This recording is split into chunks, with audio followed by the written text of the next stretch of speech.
Hello everyone, hi, hello, welcome along. Luke here, welcome to another Lego building live stream. Don't know if you joined last time, but we built this T-Rex before. And now we're moving on to build T-Rex's mate, the Triceratops. The Triceratops horridus, to give it its Latin name.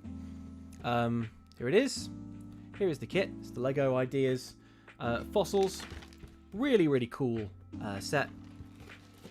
And as you can see, I've already got one of the bags ready to go. So, pretty exciting stuff. How is everyone doing?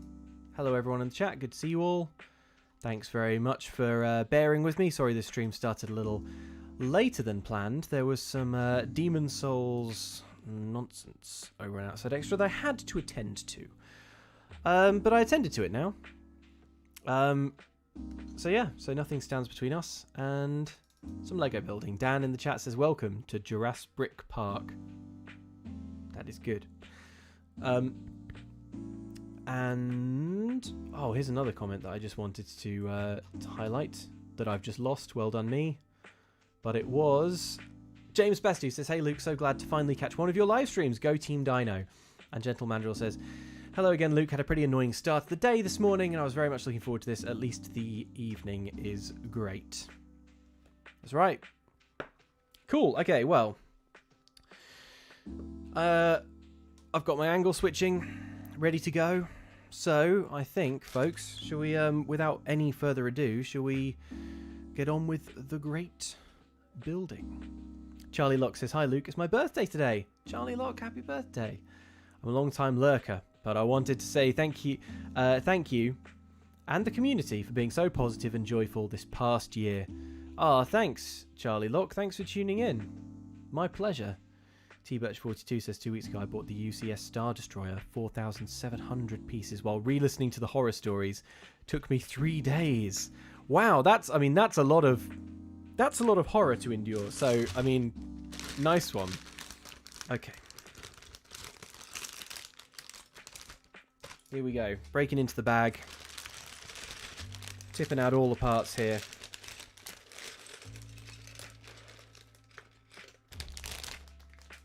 Okay. At the end of this stream, by the way, I will reveal the Lego set that we are going to be building next. It is not the third dinosaur. I thought after this we would do something different.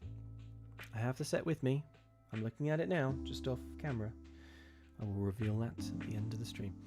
Nick Jeffrey says, you missed it earlier, but about blades. As you are set in the Oxventura's far-flung future, you could create cannon for Johnny. King Dob, anyone? Oh, I could. I could. That didn't occur to me, but I won't. I will use my powers for good. But, I mean, sure, like it's in the same universe. There's bound to be a few similarities and links, commonalities, aren't there? Right, let me just quickly find my focus point before we do anything else to make sure I know exactly where I need to point the camera. Okay, as you can see in bag 2, we're building the base and most of the dinosaur. Bag 3 is going to be the head, the tail.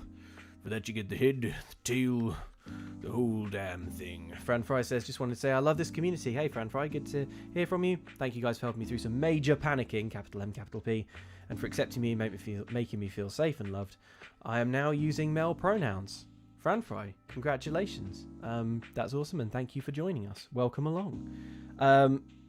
Right. Bag 2, here we go then. Let us begin. I'm going to move these assorted bits a little bit out of the way, so just to give me a little bit more. Ooh, just give me a little bit more room. Okay. Oh, cool! Look, we're actually building a minifigure to begin with. This paleontological skeleton, which is awesome. So let's find them. It looks like they're in this bag because I can see the hat. And I can see the little skeleton head. I'll tell you what I will do. I'm just going to turn my microphone. Sorry if this makes any unpleasant sounds.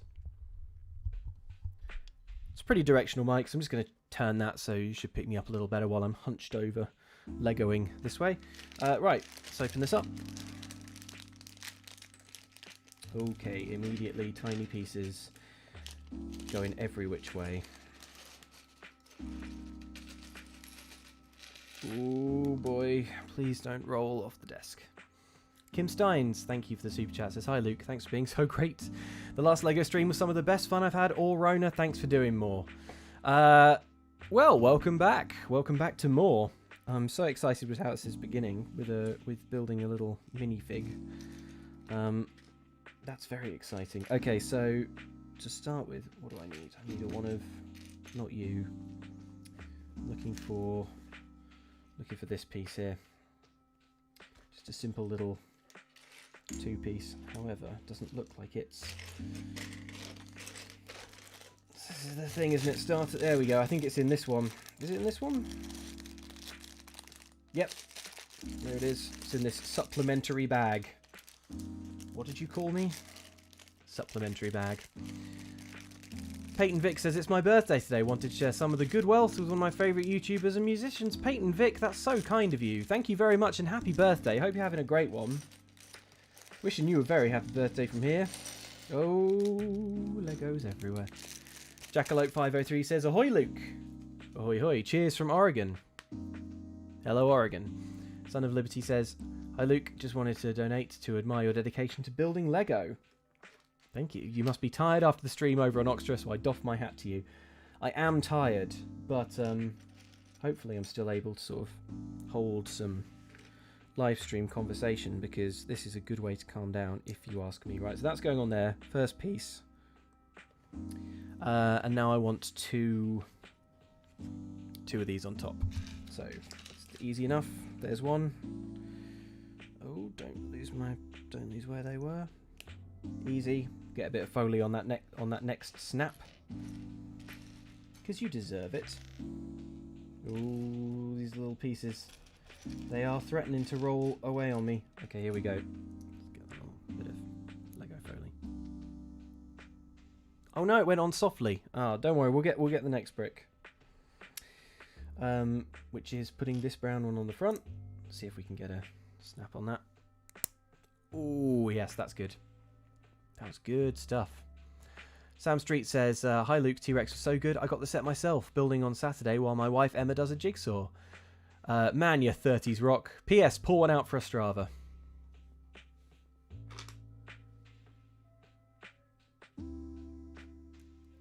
I'm sorry, it's just water or Strava. You deserve something stronger.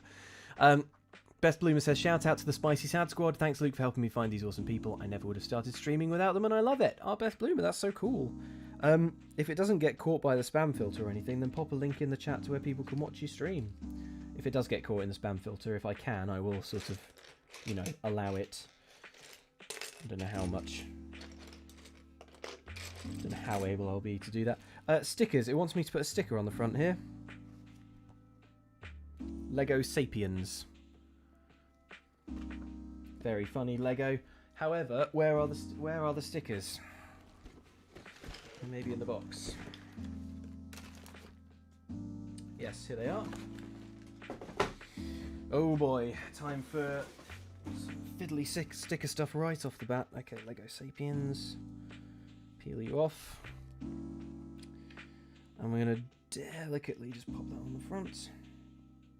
This is the bit that I'm terrible at. That went on okay.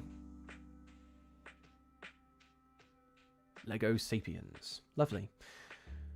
The One Who Snacks says, Luke, what are your thoughts on sorting piece colour before building? It might be a me thing that I enjoy doing, come to think of it. I'll tell you what my view on that is that I wish I'd thought of it. Right, now we're building the Skellington. Here we go. Skellington, do good. Where is your head? Where's your sweet skeleton head? There it is.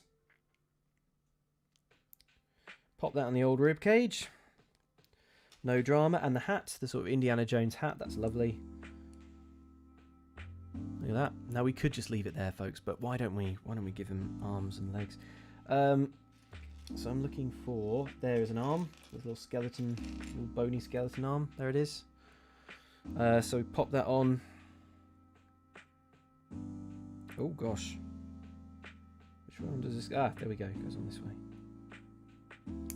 Oh, that was a good snap. I'll get that into the mic when we put on the next arm, which I can just see there.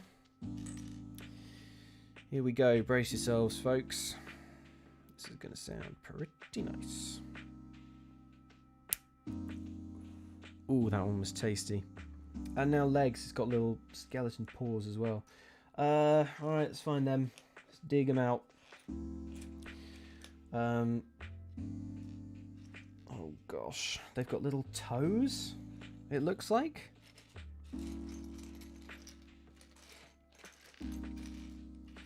And now a man sorts through Lego. To be fair, that's exactly what you signed up for.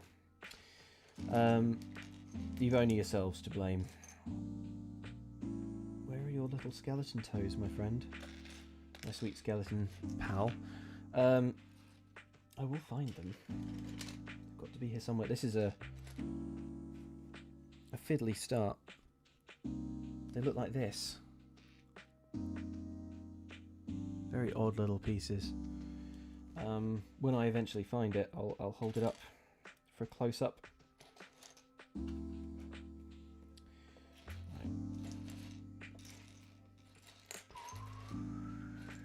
Where are you?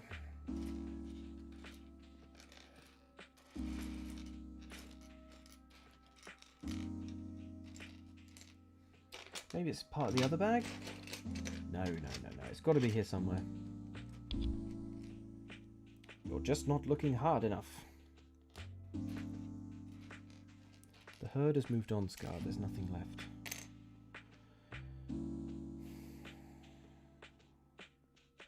How did we make such little headway before failing to find a piece? Can't even make the little man. Not a promising start. Seriously, buddy, where are your little legs? Is that them? Is that anything to do with? No? Let me study this piece carefully. It's exactly what it looks like, a little Lego foot. See if we can find one. Oh, the chat can see it behind the orange piece. Behind the orange piece. There we go! Thank you, the chat. Amazing. Wow, gosh, so helpful. Over a live stream, you have a better perception of this than I do. My goodness. Sorry. James Bester says, my husband is screaming at the TV. It's right there. Sorry. Eep. Okay. And, you know, let me just apologise in advance because I've got to find that again now. I've got to find another one. Let me know if you can see where the... Let me know, the chat, if you can spot the other one. If not, he can just sort of walk around in circles. There it is. Found it. Good. Found that one a bit quicker, thank goodness. And there we have it. Mount you on your stand. So I said we were building a Triceratops, but what's the very first thing we've done? It's made a little Lego skeleton man. Right, let's park you over here, mate.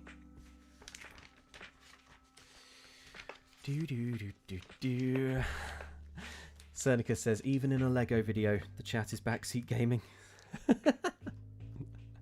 Spoon of Doom says, if you think about it, plastic is made from oil, which at least partly consists of dinosaurs, meaning you're building dinosaurs out of dinosaurs. That had not occurred to me. Now it has. Right, we're starting on the base now, so start off with one great big block. At least that'll be easier to find. Check that's the right size. 6 by 10. Yep. Bam. And one of these pieces. Just pop that on there. Easy. Easy. Why can't all the pages be that straightforward?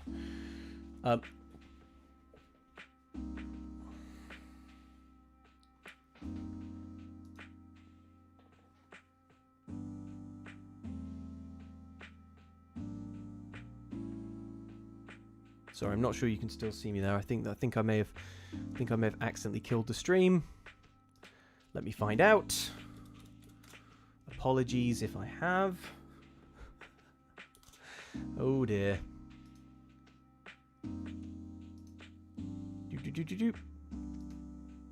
Bear with me.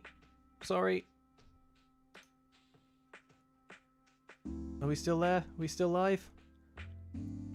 We're still live. Okay, we're here. Wow. Wow. I tell you what happened there, folks. That was a real daft error. That I nudged the PC's power button with my knee under the desk. Ouch. That's not what you want to do. Luckily, OBS cancelled the shutdown. Live streaming. Always a pleasure. Never a chore. Right. Okay. Web Giant says, thank you for your brilliant Lego building stream. I've got a 90-minute essential drive for healthcare now, and I will be listening, not watching, the whole way. Oh, I wonder how this works as an audio-only offering. Let's get this yellow piece on here. Oh no, sorry, wrong place. That actually goes on there, in front of. This is what we're doing. This piece here. You go on there. Bam. If only they were all so simple. Right, sorry about that. Oh, that means that I did kind of lose all of the chat that I had. So let me catch up. David Smith says, just caught the Oxtra stream. Can we soon have Dark Souls 2 and 3? Will you be able to build with shaky boss hands? Thoughts on Indiana Jones game teaser? Wow, okay, well that's a lot to unpack, so let me go one at a time. This is the page we're doing now, by the way. Check it out. Looks like we're doing some building the base of the beast. So let's crack on. What do we want? We want 2 of these. Okay, let's take those things one at a time let's take those questions one at a time while I build this. I'm going to find these pieces ahead of time, actually. This time, yeah, Dark Souls 2 and 3, maybe, possibly. Not any time in the immediate future. I've played a little bit of Dark Souls 3, actually. I have sort of played a few hours of that. It was just to capture something, so like I haven't made any sort of really, really serious inroads. And I was rushing through as well, so I wasn't even really like paying attention. But yeah, I mean, never say never. Absolutely, I'm sure I will get the From Software itch at some point. Just yeah, God, I need a little bit of a break. These games are so intense. And then this goes on here. This goes on here. That's where you want that, right? Lego. Yeah, good. The Indiana Jones trailer, yeah. So that's like Bethesda and Machine Games.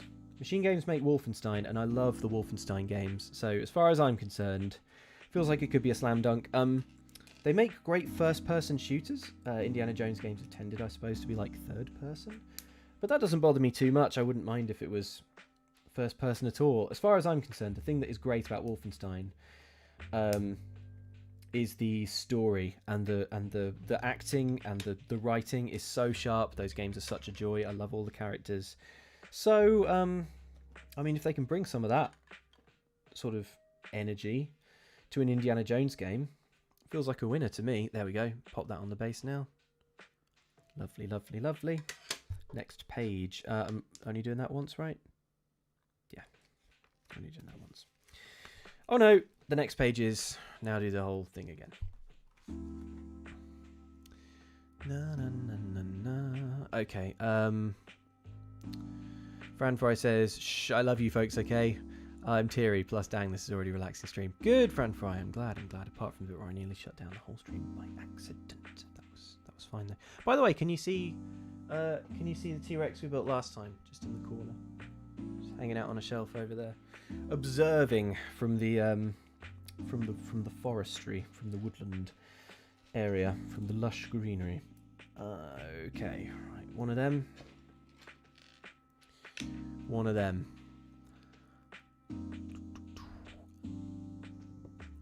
Hunt ND says, our cat seems to have become a fan of yours. Good. Always good to attract more feline viewers. They're a powerful demographic. I mean, they're at home all day. They just sit around. They could be letting YouTube videos autoplay, but selfishly, they don't. So yeah, glad to have him along. And appears to respond to your voice. Could you say hello to Arthur so we can gauge his reaction? Hello, Arthur. How's it going, Arthur? I'll do a few in different registers. Hello, Arthur. Hey, Arthur. Hello, Arthur. Hey, Arthur the cat. Let us know. Let us know if there was a response. How did that go? How did that go? Okay. Phil Tyler says, now that you completed Demon Souls, next challenge, Kingdoms of Amalur? No. No way. Don't get me wrong, the game is good, but no. No, you can't make me. Right, okay, these two blue ones. Let's get a little snap. Ooh, nice. Pop you on you. Put a hole in there. This thing is getting punched through the side. Comme ça. Then green one goes on there. This one on here. Very nice. And then that goes on the base symmetrically. There you go. Tidy. Tidy. Okay, right. Now what? Oh, now these pieces. Oh, I think I forgot to put these pieces in. Well, anyway, look, they go in the edges here. It's easy enough. Andrew D says, hi Luke, I've long wondered, how do you get game capture hours in? Do you have to play all the way to what you need, or is there a workaround? To be honest, we use workarounds wherever we can. I'm a big fan of games that have mission replay, downloadable saves, or level skip cheats, my absolute favourite. Console commands on PC games that let you just like skip through the whole game to the bit you want. Big fan of that. To be honest though, there are sometimes the game you'll just be sometimes you just have to muscle through. Sometimes there's something that you want to write about, but it's just can't be done.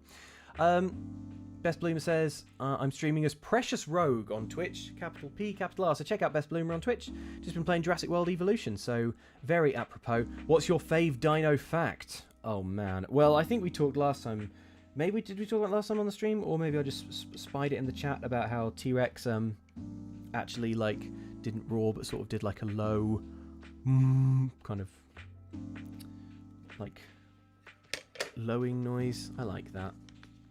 I was reading a bit about Mary Anning today, who I'm a huge fan of. Mary Anning was a pioneering paleontologist who lived in Lyme Regis in the UK around the sort of early...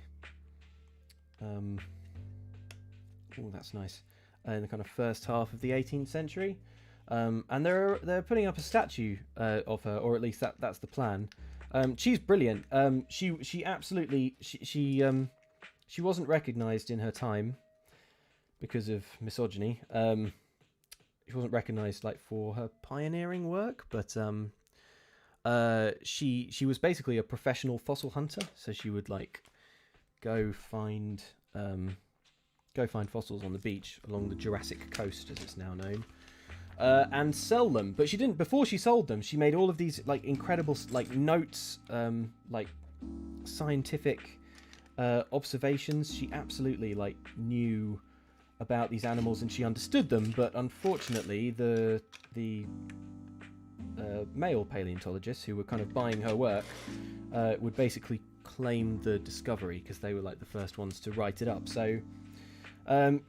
Bit of an injustice, but it's nice that she is getting a statue at last because she is awesome. That wasn't really a fact, was it? Except just I don't know. Google Mary Anning. Have a look at the design. Google the design for the proposed statue because it's really cool. Right, and then three of these. Sorry, I'm not really talking through this bit because it's nothing too interesting. We're just kind of assembling the base. Oh, Rebecca M says first half of the 19th century, actually, sniffs patronisingly. Sorry, I did that thing where it's 18 something something, so you say 18th century, but actually that's not what you mean, is it? Surely as a society we can just step away from that naming convention and go for the one that makes more sense. A90 says inspiration behind the fossil lady in Red Dead Redemption 2, maybe? Yes, I strongly believe so. I mean, not really doing anything similar, but... definite. I think yes, they were looking at that. Oh dear, hang on, pause. I've gone wrong somewhere. See these plates along here. Hang on, you can't see that, can you?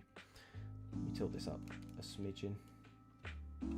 There you go. These plates along here are supposed to meet with this one. However, look, I've got this little blue gap left here, which means I think I put the wrong size black piece on the top. So let me just scooch back a few pages. I think I was supposed to put this one on. You see it's just a little bit longer. No worries, as long as it comes off. There we go. Just about managed to get the fingernails under there. Ow. But there we go. It is done. Right, okay. Back to where we were. Put that on there. Then we got these little sort of blank slab pieces. Someone says, isn't she the one with the plesiosaurs? Says Rasnus NEM. Yes. Yes, she is. Yeah, there's a lot of her discoveries in the Natural History Museum. If you've been. The one who snacks says, not sure if you named the Skelly duo yet, but may I suggest Bone Mez and Gorticia Adams? Yes, the one who snacks. That was brilliant. I think we did name the T-Rex on the last stream, but I think a renaming may be in order because that is a very strong titling for my Rex pal. Right, that's going on there. At the moment, as you can see, we're just like making the base and making it neat. We're kind of using these coloured pieces to sort of build the foundations and then kind of neatening them up afterwards. Ooh, what size piece is that supposed to be? Oh, that makes me nervous because that looks like a 3-piece, but it is not going all the way up to. Oh dear, have I gone awry again somewhere? No, that looks. That. Something's not as it should be here. Sorry, just comparing drawing with thing. This piece is supposed to overlap this one, but that is in the right place. So, and then that goes. No, that's in the right spot. Maybe that is correct then. And yeah, this is supposed to poke out to. I see. I think I see what's happened. Do you know before when I was like, oh no, I've used the wrong piece? I think actually maybe I used the right piece and used the wrong piece. No, wait, no, I didn't. That's on there. That's where it's supposed to be.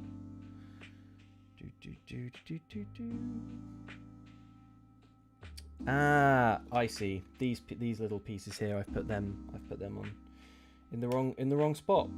Man, you can tell I've played like a million hours of Demon Souls today, can't you? Sean Chossel says, I had a dream that I super chatted your quiff is looking quiffy today, Luke, and you banned me from your channel for now. Seems harsh. Seems harsh. Wow, Son of Liberty says, my wife is a great grandniece of Mary Anning. That's amazing. That's tremendous. That's awesome. I wonder how that family tree goes back. Right, I've got to get these. Look, this is what I've got to. These pieces I have to like figure out how to separate. Even though did this kit come with a separatey majigger? Let's have a look.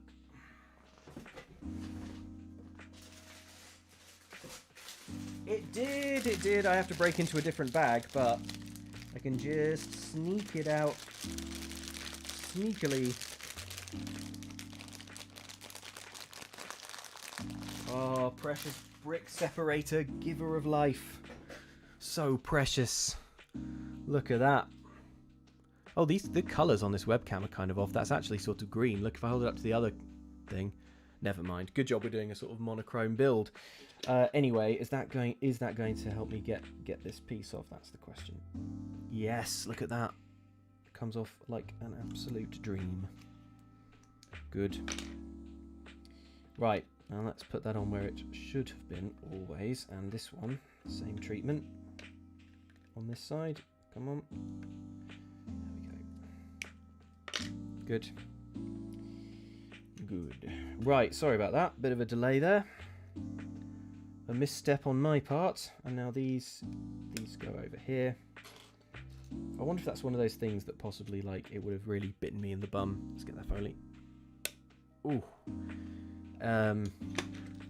Ages and ages later. Right.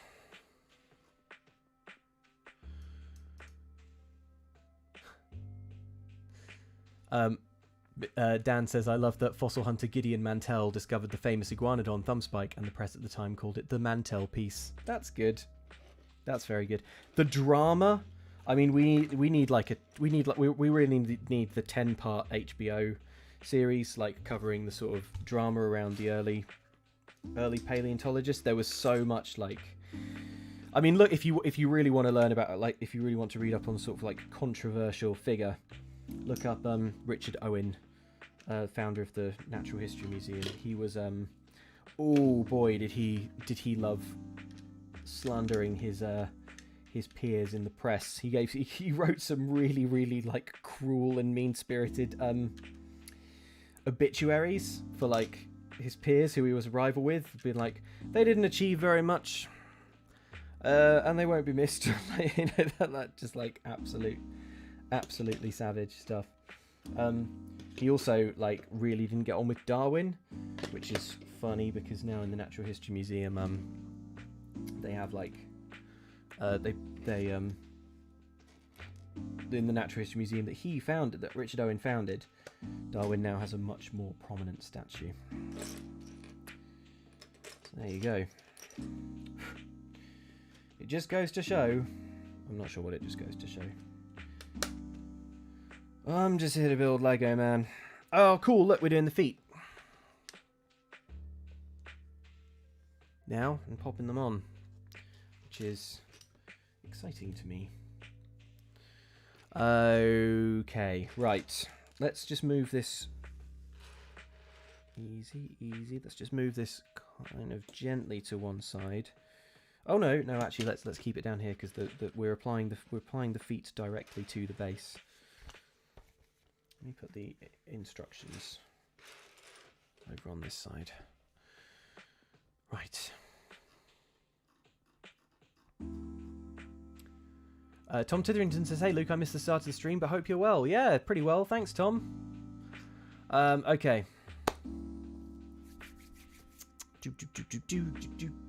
Right, let's make some little dino feets. This looks like one. Oh no, it's not. It's got to have 3 claws. Like this. This, in fact, is a dino feet. A dino feat of engineering. So what do? First we put these little hook pieces on, and then we slam them down on the base, which is cool. All right, so pop that on there, and where's the other? Find some more of those. There's loads of these pieces. So surely it doesn't matter if I lose a few. No, just kidding. Take that. These pieces aren't snapping on very much. Oh, very nice. Pop that down there. Good. Feet are on. Minute L says, fully get the century mix up. We don't say 19th century here. We say 1800 Talet. I hope I've pronounced that correctly. The 1800 number, kind of, so I have to think 3 times extra. That is a lot. That is a lot of extra thinking. Right, okay, so that page is done. Now we're on step 12. Here we go. Look at that. As you can see, it's all kicking off here. We've got... What have we got? We got one of these needed. One of these. Let's assemble all the pieces first before we start constructing, I think. One of these. One of these. It's the one we just... Yeah. 1, 2, 3, 5. Yeah, 5 holes. 2 of these little blue fellas. And two of these red ones. All right. And now I'm putting this business together. This is probably just going to be more of the base because I don't think we'll be able to see any colours with the final thing. Let's get that snap. Ooh, subtle but enjoyable nonetheless. Okay, right, I've done this a few times now, so I should be a bit faster at it. Nice. This goes through here. Push that all the way through, and then another red piece on the side here. Green one on the end. What could be simpler? What could be simpler? And where exact? Oh, and don't forget this piece going in the top. This away. Done. All right. Okay. Let's take the base. Now, whereabouts is this going on? Oh boy, got to place this carefully. So that is going... Oh no, actually no, I don't have to place it carefully at all. What are the odds that we're going to be building this exact same thing again on the next page? Stephen Byrne says, for the T-Rex stream, you have a shout out to my daughter Amelia, and she loved it. Since then, she's been to see the Sue exhibit twice at our local science centre. Thanks for encouraging the next generation of paleos. Wow, I mean, I wish I could count myself among the current generation of paleos, but wow, that's awesome. Oh, Amelia, I'm glad you enjoyed seeing the Sue exhibit. It is anything to do with Sue is a glorious treat. Yeah, as predicted, we're just doing this same thing again. So let me take a question from the chat. Let's see if I can read and do the thing. Obviously not. I was just trying to read and talk there and I completely failed. Okay, two of these blue ones, as before. Two of these red ones. One of these green ones there. Very good. Very good, very fine. Very, very fine. There we go. Get that on there. And another one of these. Another one of these. Just another one of these. Oh, and we'll be wanting one of these little tan coloured pieces as well. Let's build. Okay, so we got that. Get these. Clip you in there. And you in there. Nice. Then this goes on. Yeah, don't forget at the end of this stream. Oh, nice. I will be revealing. I don't know why I'm teasing this. I guess I'm trying to add drama. I will be revealing the next Lego set. I think you're gonna like it or you're gonna hate it. It's gonna be quite polarizing. But I just saw it online and I thought, what the heck? How can I resist? Okay, let's put that in there. Clip that on. Alright, that's looking like the book, which is literally the only goal. Ryan Poirier says, hi Luke, thanks for this soothing stream. I loved your Blades in the Dark so much, I got the book and I'm looking to start my own campaign soon. Well, that's just terrific. The book is a real pleasure to read. This Blades in the Dark series that we've been doing on Outside Extra, this is what we're doing next, by the way. Just gathering these pieces, flipping them on, looks like we're building some legs. I don't mind telling you, it's been quite a long time in the making. We've been working on it for quite a few months, so it was secret for quite a long time, and a big part of that time was just me making my way through the rule book. The actual rules part of the rule book isn't too intense, but there's like, I guess a bit like D&D and a lot of these games, it's kind of like, how deep do you want to go? Like the core system is, you can pick up the core system like in a few hours, but then if you want to like really see like everything the game has to give, there are a bunch of mechanics that I am hoping to eventually get into, like like keeping track of the gang's money and heat. At the moment I'm just kind of doing it very loosely. It might stay loose, or I might try and formalize it a bit more, because ultimately it is an entertainment product that we're making, and I kind of like, I feel like it has to be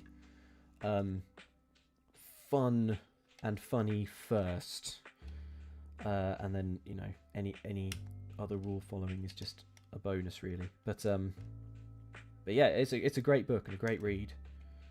It's by John Harper, who I was thrilled to see the other day. Actually, did tweet that he tweeted a link to the series and said that he liked it, so I was very happy with that.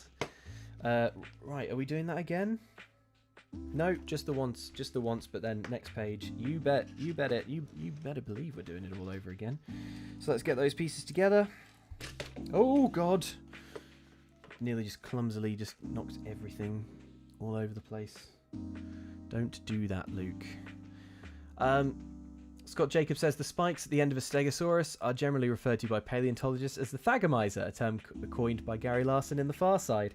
I had heard that before, and it is a great dino fact. Top dino facting. Scott Jacobs, nice one. What else am I looking for here? Two of these. One of you, and then yeah, just 4 of these teeny grey pieces. It's just Brianna says, how do you decide who's doing the scores for Blades? Is there a system, or do you pick at random? Loved the first session and so excited for more. Good question. It is a combination of me rolling a dice to keep it random and then looking at the results of those dice and going, are these people actually available? Because we're all very busy. So, like, you can't always get everyone, like, on a time you want to do it. But that's mostly how it's done. And obviously, like, I'm going to try and, like, we're going to try and, like, cycle it through so that everyone kind of gets, like, a, you know, if the dice roll said that it was, like, Mike 3 times in a row or something, I'd probably be like, you know what, Mike, why don't you take a load off, sit this one out. Have I chosen the wrong piece here? 1, 2, 3. No, that's correct. That goes in there, so that goes in there, and then that one is... Right, okay, interesting. Let's get a bit of Foley on this one. Ooh, lovely. Scotch says, hi Luke, got my COVID vaccine today. Nice. So me and my slightly sore arm are really enjoying the chill Lego stream. That's great. Congrats on getting the vaccine. That's awesome. Right, where on earth are you going then, leg that I have so lovingly constructed? And there it goes. It goes on there. Wait, it must have to go this way around and then on the front. Yep, that's got to be it. Come on. Easy does it. There we go. That was a bit of a wobbly one, but there you go. Whew.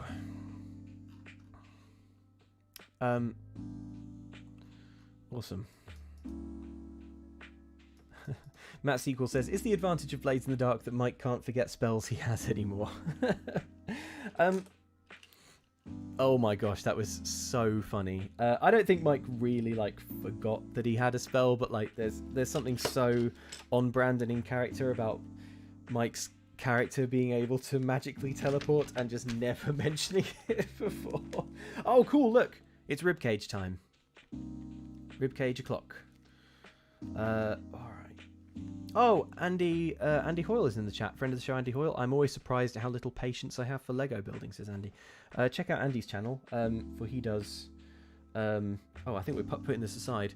He does photography streams, and if you like just chill out streams, a bit like this one, then I thoroughly recommend him. Let's put that there. Step 1, then step 2. Do this. Can do. Alright. Okay, so take that. Take another one. So put this on here. And then this on here. Well, that was straightforward. Andy, are you doing a stream today? If so, let me know and I'll pop a link in the chat.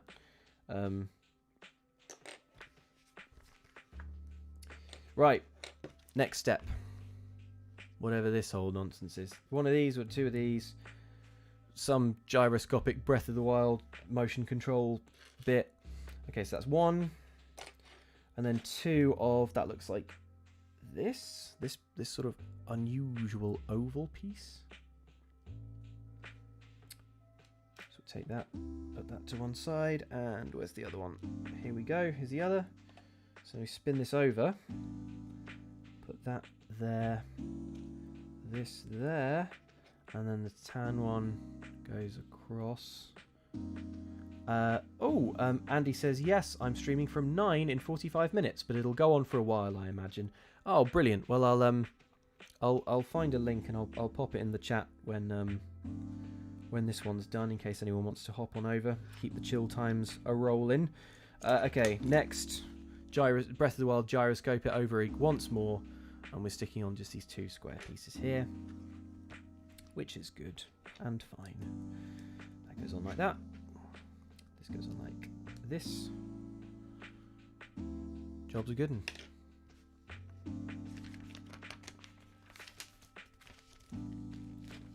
Alright, now we want one of these pieces and one of these spaceship looking pieces. The spaceship piece is going on here on the front like that, I think.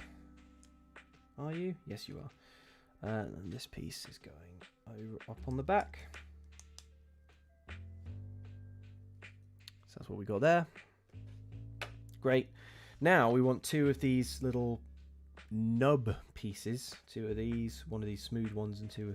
All right, we're getting into the unusual sorts of pieces. Now here's one. We need another one of them. There it is. One of these. Where are you? There you are. You sly rascal. Got you. 2. Oh, there's one of those. Where is 2 of those? There. Did you spot it at home? Well done if so. So take them, put them to one side. And yeah, 2 of these studs. Here they are. Very little pieces. Now, let's do this carefully. And not screw it up. So, this piece is going on here like this. Oh, that was a good snap. Then we're taking this piece, that's going on top of it like that, and then the stud's going on top again. We're doing that twice. This feels like it's going to be a hinge of some stripe. Kate Runnels says, Luke, your voice is so calm and chill that I'm falling asleep at my desk at work. Oh my goodness. Well, I hope me mentioning your username didn't jolt you wide awake all of a sudden. That's fine, surely. It's fine to just drift off at work, isn't it? I mean, I'm right on the verge, I'll be honest. That goes on there, and this goes on there. No idea what part we're building here. I know it'll ultimately be the rib cage, but your guess is as good as mine as to exactly what we're constructing. Next page. Now we want 2 of these studs, 1 of these tan pieces, 2 of these little ratchety bobs. And here they are. Silver the Rowlet says, greetings from the west coast of Canada. I think you're a pretty awesome person, Luke. Psh, and I wish I could catch your streams more often. Well, thanks very much. Much appreciated. Right, those 2 little tan studs, there they are. 2 of them. Now where are they going? One's going this piece going on the back, flanking and tying together all of this, which is nice. And then these little ratchety parts are going on the back here, but not as far back as they can go, because that's where these little studs are going. 1 et toi. No, un et deux. Toi. Toi is 3. Come on, Luke. That's basic. That is basic French. Next, 1 of these and 1 of these little bib-shaped pieces. Looks like a key ring, I guess. And that's going just on top. See, what's cool is that, like, see these little studs that we've put in here, like these little tan studs in here? Will they even be visible? Like, they could have just put, we put them in there and now we're just, like, immediately covering it up. So, like, I don't know. I just love the I love the way that with Lego, like, you can tell as you're building that this is like going to be a teeny tiny detail, but it's those teeny tiny details when put together that make the whole. Right, next, 2 of them, 1 of these, 2 of these. We're cracking through here. We are getting through this bag, which is good. Right, 2 of those, 1, 2, and then 1 of these, 2 of these. This is the kind of very straightforward Lego building that I do really enjoy, where it's just you're basically just incrementally adding to a just pile of flat pieces. It's like 3D printing. And then these ones, where are you going? On the edge here, like poking out like little lanterns. Alrighty, next we get to use this pod racer looking thingamy. Here it is. We need 1 more ratchet, which we have here, and very excitingly, now it wants us to find a ball joint, which means something is going to have a degree of movement here in what we're making for this bit, which is cool. So that's down there. Where are these things going then? That's going right in the end. Pod racer bit is going here, like this. I'm glad that fits. And then this ratchet one on the end. Look at that. That is cool. We could stop right here and just put the skeleton on his sick pod racer. Oh no, he doesn't have little I don't know what to say other than like bum divots. There we go. Look at that.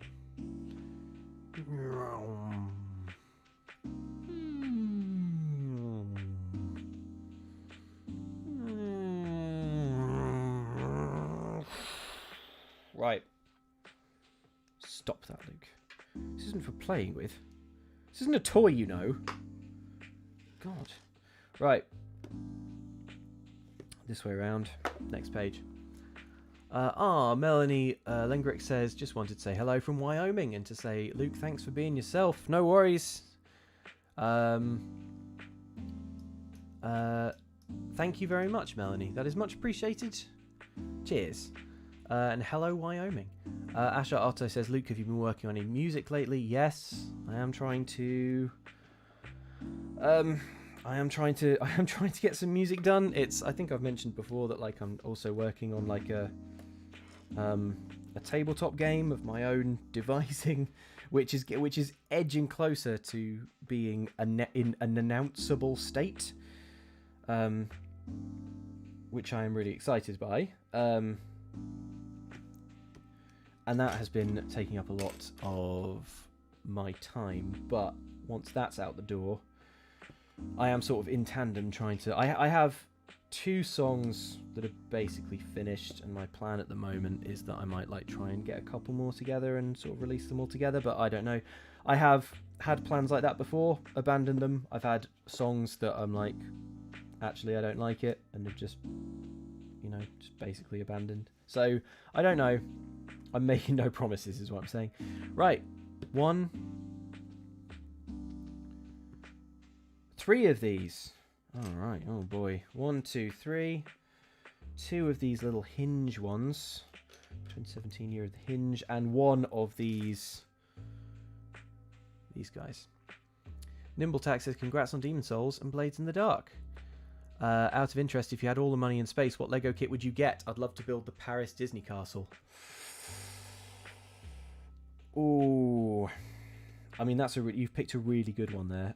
Probably the enormous pirate ship.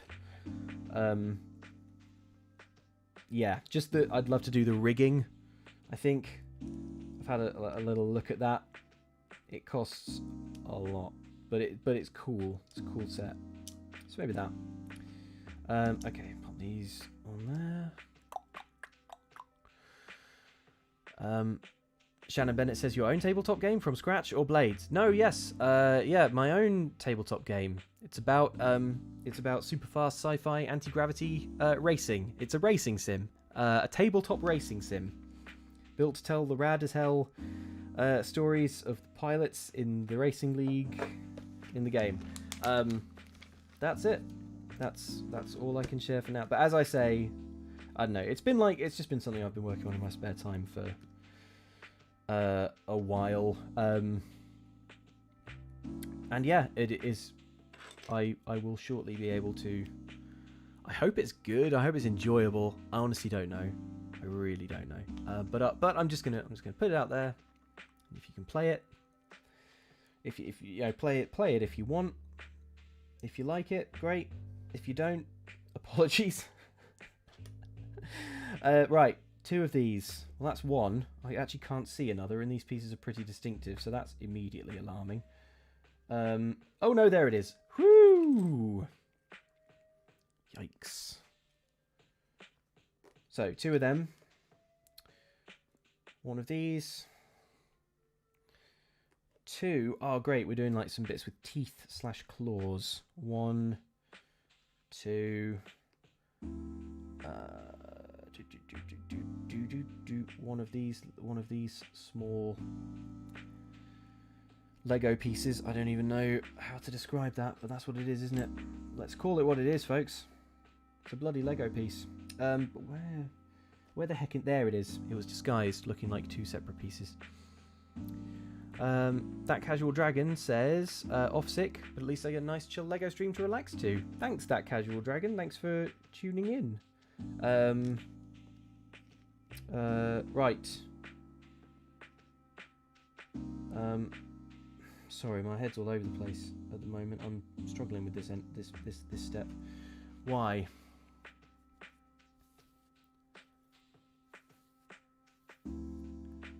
Never mind, that Ace says racing sim is good and fine, but will we be able to throw banana peels as a weapon?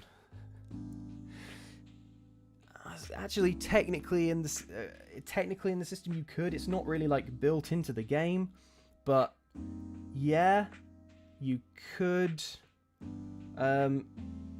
You could, yeah. It would be an illegal modification, but you could do it. You could do it. Right, focus up, Luke. Ah, that's why I'm struggling, because I'm not following the Lego steps. Good. The Casual Dragon. Sorry, I hope you feel better. Yeah, I saw that you're off sick. That sucks. Hope you feel better soon. Right. Oh no, I've put that on the wrong way round. Oh god. Hang on, folks. Hang on. Come on. No, maybe I did get it right. And then this one on there. Good. Good. But that doesn't... Why doesn't... Oh, that doesn't look right because I haven't put this one underneath it yet. Oh, this one is bending my brain. And then this goes on the end. And then we actually need 2 of these little... I can tell this is going to be an important piece though, because it's just got a very cool dinosauric feeling to it. There it is. Fatima M. Hey, always great to hear from you. Says, yo Luke, was there a point during Blades where the others took the story in a direction you weren't prepared for, like you'll often do to poor Johnny in D&D? Yeah, absolutely. So what I would say about Blades is that, like, I hope it always looks as if I'm a little like barely in control, but like there's not a whole lot of planning that goes into each one in advance. It's not like I'm guiding. It's not like everyone's being guided through like an established bunch of set pieces. It's really, really, really freeform. I'm very, very much leaning on Johnny's advice to just have like basically when I have a Google Doc open when I GM, and it has like a bullet point list of ideas for complications and like distractions and things that could go wrong, and basically I just try and like apply those to whatever's going on. So in the specifically in the when did it happen in the, let's see, went into the thing and then I mean, I wasn't expecting the dumb way. Oh, I've got a perfect one. I really there's a point in that adventure where Jane's character Zilla is coming up on the front door, and I mentioned that she can hear like scrabbling voices, like children's voices, like through the door. And I thought, definitely, she'll want to investigate that. And I had plans for what that was going to be, but Jane was like, "Well, that sounds spooky. I'll go in the opposite direction, please. No thanks." And I was like, "Ah, I see. But luckily, actually, in the end, all of the things I wanted to do were like ended up in. Oh, you know what? Like, it's not like it's a big secret or anything. I'll just I'm drawing back the curtain. Those scratchy voices at the door were going to be Rosie and Josie, the Dimmer sisters, who you meet later on. That was going to be when you meet them, and they were going to be kind of like in on the heist at an earlier stage. But I just brought them in later, so all of this, everything got done. But at that point, I was like, "Oh, you've left." And actually, then it was even better, because those two voices that were supposed to be Rosie and Josie, Ellen, when she was like, "Oh, I flashed back to them," because everyone had decided it was ghosts, basically. So she was like, "Oh, I go meet the ghosts at the front door." And so then there was like a ghost that I hadn't planned on at the front door, so that was cool. So it all worked out. Fatima, that was a long-winded answer, but I hope it was satisfactory. Yeah. Steph K, thank you very much for the super chat, and Alex, thank you very much. And Mr. No Name XO4 says, "Just got home from work, going to start from the beginning. See you in an hour." Nice. Baby Space says, "How different did it feel to doing D&D?" I would say I am also like I run like a D&D game now, like in my spare time. So I have GM'd like a fair amount of D&D, at a reasonable amount of D&D at this point. In some ways they're different, and in some ways like it's all the same. In D&D there are more rules to remember, I would say. What I do like about Blades is that there's a lot of onus put on the player to keep track of their stats and to to decide what they're rolling. As the GM, you basically, in Blades, you don't have to roll at all. Like you do the engagement roll, and then like sometimes I do like a few extra rolls. Sometimes just but like it's really light on dice. But it requires much more sort of, I guess, like pulling things out of midair, which is where my Google Doc of potential complications and things that could happen comes in very handy. There wasn't really any combat in the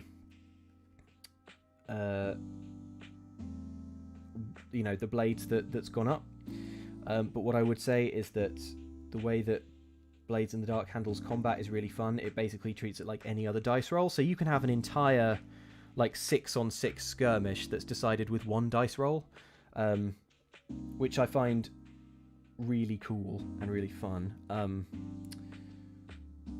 a big fan of that. Whereas D&D, like the combat system is deeper, it's more sophisticated, but things do tend to like stop a little, and it's like, okay, now roll initiative order, and I think that stuff's really exciting because everyone's like, all right, I'm going in a fight. And when I'm playing D&D, I love combat. Not everybody does, but I really enjoy it. But when you're DMing it, it's, oh man, it's just like, okay, now I have to like remember everyone's initiative order. Like I have to refer back to these monster stat blocks and stuff. So combat is more fun to DM in Blades, in my opinion. But again, like you've seen almost all of the Blades DMing that I have done. I'm still really new at it. I'm still really new at GMing in general, so I'm by no means an authority. Cool. All right, there we go. These rib cages are going on now, which is cool. There we go. We got one half of them done. One thing that I do really like about Blades in the Dark, and I will stop banging on about it in a minute, but one thing that my favourite thing about the system is that most of the time, the statistically most probable thing to happen is success with a complication, which means that generally things that characters are trying to achieve will happen with a complication. In D&D, that it tends to be more of a kind of like binary, you've succeeded or you've failed. I do like success with a complication because it moves the story along, and it's a great opportunity for something funny to happen, or like something a bit weird. It feels like the best way I can describe it is like, do you know that thing where you're have you ever done that thing where you're like falling forwards and you instinctively put a foot out to catch yourself, but if you are still like leaning forward, you're kind of like always just putting one foot out? It's like Blaze in the Dark is just you're always falling forwards. Getting a 6 is quite unusual, and getting 2 6s is how you get a crit. That's really rare. But I really like that. I think success with a complication being the default most common result to any given role is brilliant, if you ask me. And I think that's really fun. And as a GM, it gives you like loads of scope for sort of messing around. It does mean that the biggest challenge, and again, this is where my Google Doc comes in. The biggest challenge minute to minute is what's the complication? What is the? It's like, they wanted to do this, they have succeeded. This would be easy if they'd rolled a 6, but actually they probably haven't. So you have to think of like this. It's like, yes, but what's the but? I just laughed because I said but. Well done, me. Right, this is very exciting. The ribcage is going on the legs, and it's going on like so. Hang on, there you go. You can just about get a look at the manual there. Right, so I think hopefully this should be quite intuitive. Yep, you can see there's like an obvious place for it to clip. So just clip you in there, and you in there, and it holds itself up. Tremendous. Marvellous. Brandon Hart says, hey Luke, just wanted to say thanks for making the last hour of my job much more chill and helping keep me awake after being up since 4:45, currently 2:35. So yeah, wow, that's a long time to be awake, Brandon Hart. Azra says, I'm going to be playing Scum and Villainy, which is like Blades but set in space, in a few hours, and all this Blades chat makes me super hyped and happy. Yeah, well, Scum and Villainy, I think Johnny was explaining to me, is built on the same... it's a game on the same system, the Forged in the Dark system, of which I am increasingly a fan. Right. What I will say for D&D, though, is it's cool. Cool D&D. What I say for D&D is that it's cool to be in that fantasy setting. That's the thing that, like, I love the kind of Dishonored, Sherlock, like Bloodborne, Victoriana vibe that Blades in the Dark has, but like in terms of sort of tropes that everyone is familiar with and like storytelling, like fantasy is just unbeatable. And I feel like anything that happens in a fantasy world is inherently a bit funny. It's a great space for comedy because fantasy, like, by its nature, is quite serious and can be quite po-faced. So like anything wacky that happens in a fantasy world is just like the humor of that is just amplified, and that's, you know, not necessarily the case in all settings. Right, okay, that is... So we do... I'm only doing one of these. Why did I get 2 out? Okay, right, we do get that. Take this piece. Put that in there. Lovely. And these pieces go in here. And the last one in the end over here. Cool. Louise Bright says, hey Luke. Love you and your work. Thanks. It's great getting to see you, GM Blaze in the Dark. I'm loving the chill vibe of this stream. You're welcome. You're welcome. Glad you're enjoying it. Glad you're enjoying chill vibes. Tell you what, we've nearly finished this pack, and now this leg is going on the dinosaur. But where? It's my question. Oh, on here. Okay, let's clip this one in first. Oh boy, I'm having to do a few things in tandem. Oh, okay, that's in. That's in. There we go. Beautiful. Look at that. Let's give that a little rotation. Our Triceratops is coming together. Great. Now what? What would you have me do now, Lego? Oh, the same thing again, just for an exciting change. Yeah, go on then. All right, 1 of those, 2 of those, and then 4 of these little grey ones. There we go. And then we just put it all together with a little magic and a little love. Do do do do do do do. That goes in there. You go in there. And then this one. And this one. And this one. Great.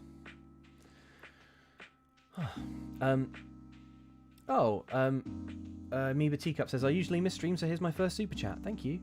I'm Taylene, and I'd love if you would shout out Danielle, the ruby to my sapphire, please. Thank you for all the wonderful streams, music, and vids. Yes, Danielle. The ruby to the sapphire. Consider yourself shouted out. This next Lego piece is dedicated to you, and it's going to be a good one because we're attaching a leg. And what is a Triceratops without his iconic leg?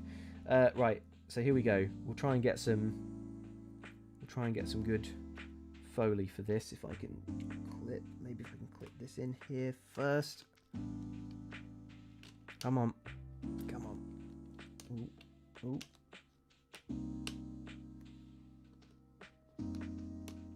Do you actually? Are you? Do you? Is this the right? Yep, there we go. It's the right spot. Come on.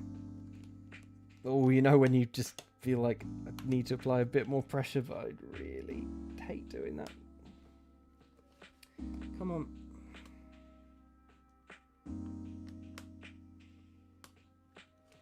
It's times like this my fingers just feel so huge and clumsy.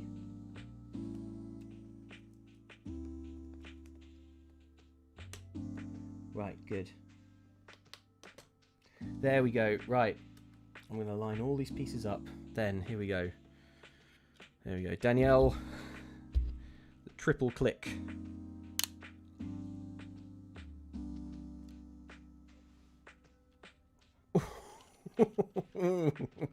That was good. That was nice. That was pleasant to me. Right.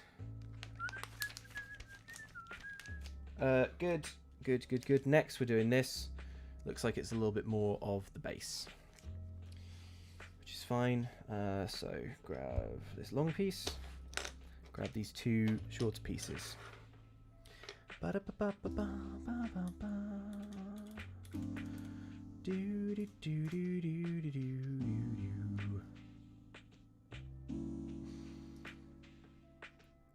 Cool.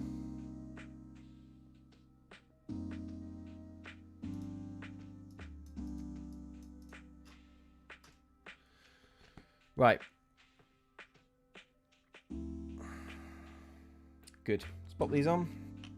This long piece goes here. Easy enough. These pieces at the side. Just flanking the trike. Just flanking the trike. What are you up to today, Luke? Nothing. Might just flank the trike. You know. Good. That's done. Right, we're coming. How many pages we got left? Oh, we've still got a fair few pages of this one, but not that many pieces. So, right, what's happening here? We're covering up these unsightly, colourful pieces. Finally. Okay, and how are we doing it exactly? Well, first we're taking one of these, and that is going to go on here. I'm not going to press that down yet. I'm not going to commit. This one, however, I can commit to that because I can line that up with the edges. And then this one over on the other side in a symmetrical fashion. Ba-da-ba-ba-ba-ba-doop-doop. Clip. Now I can pop that on there. Now, these little these panels that have kind of nearly snuck under my keyboard. One goes there. Come on. There we go. And the other goes here. And then these corner pieces. Oh, God. nearly dragged the whole lot onto the floor there. And then these little L-shaped pieces just sneak onto the side here like that. 1 and 2. Very good. If I do say so myself. Absolutely nailed that. Made it look very easy. Cool. Right. Next, we're doing another sticker. The all-important Triceratops horridus sticker, which seems a little harsh if you ask me. And we're building some feet, look. Okay, so we need one of these. Actually, we need 2 of those. This is getting easier now because there aren't many pieces left on the table, but it gets to that ever so slightly nerve-wracking stage where you're like, I hope they're all here. I hope all the pieces are here.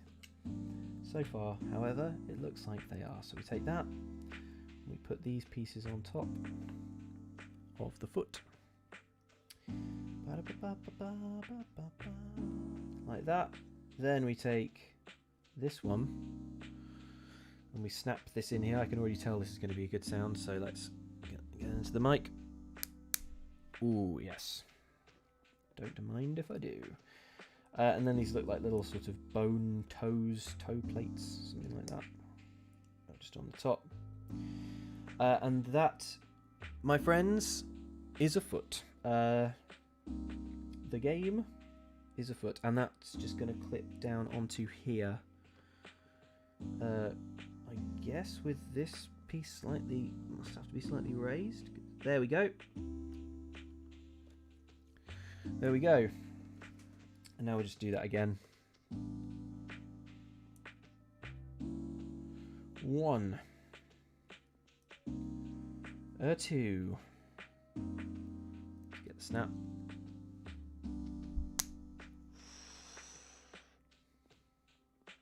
Lovely.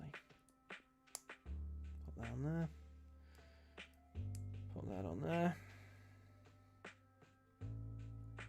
Good times. Right, let's put the other foot on before we do the sticker. There we go. Let's just get a real nice close-up look at those lovely feet.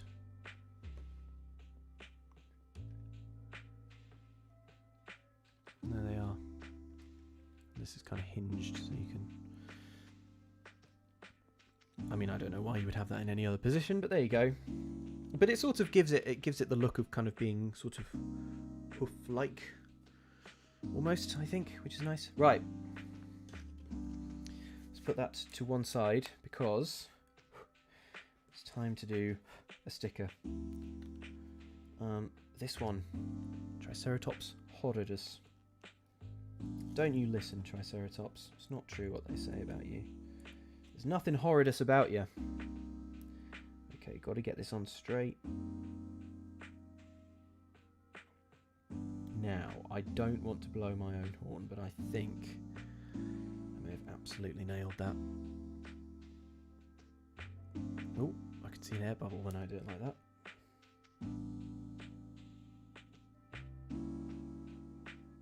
It's not coming out. I like it. It's a feature. Gives it character. Right, so that's going to just go on the front,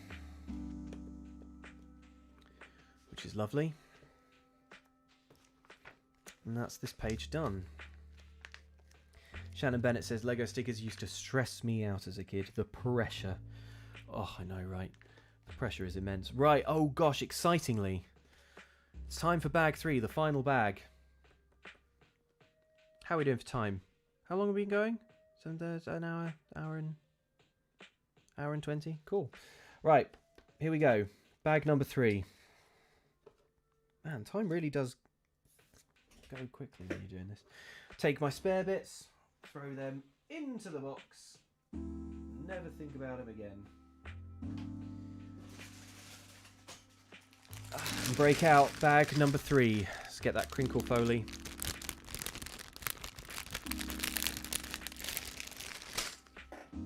Alright. Let's open it up. Worse than stickers were transfers, says Nimbletack. Oh my gosh, 100%. I could not agree more. Blinks241 says, greetings from Oz. First time catching live. Loving the ghost stories. Love the work you do and the whole Gamer Network teams do. Hashtag stay safe. Thanks so much, Blinks241. Thank you very much. That's kind. Thank you for tuning in. I'm glad you enjoyed the ghost stories. I enjoy them too.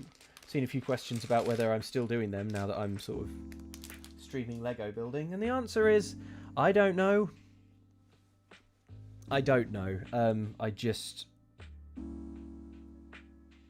I don't want to sound non-committal, but all I could, the only thing I could commit to is that I'll always generally do what feels like it can be done and is generally interesting to me at the time. So the minute I'm on a bit of a Lego kick, but I don't know, it could swing back the other way. It may never do. I don't know. Sorry, that's not much of a content promise, is it? But I'm afraid it's all I have to offer. Now, part of me thinks I should do that thing where I sort the colours on this one, but, I mean, it's just basically all white, so... okay.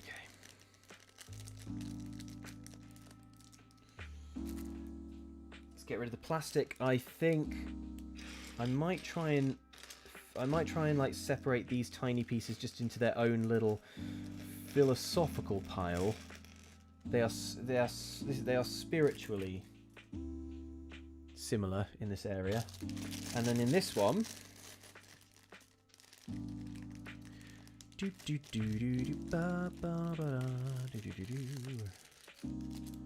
that, get rid of that, pour these out. Ooh, these tiny pieces are always threatening to fall onto the floor, and once they go on the floor, they're gone forever. Forever. Okay. It's time to make some defensive frills and attack horns. Gentle Mandrill says, hi Luke, since you did some music for the Blades episodes, will you do a kind of breakdown stream where you tell us about your thought process, etc. for one, like you did with Meet Me at Velma's Grave? Oh, that's a cool idea, like a sort of behind-the-scenes stream on those, on the Blades in the Dark music. Yeah, absolutely. Very possibly. Again, I want to emphasise that not all of the music in Blades in the Blades in the Dark stuff is by me. There are some YouTube sort of stock audio bits in there.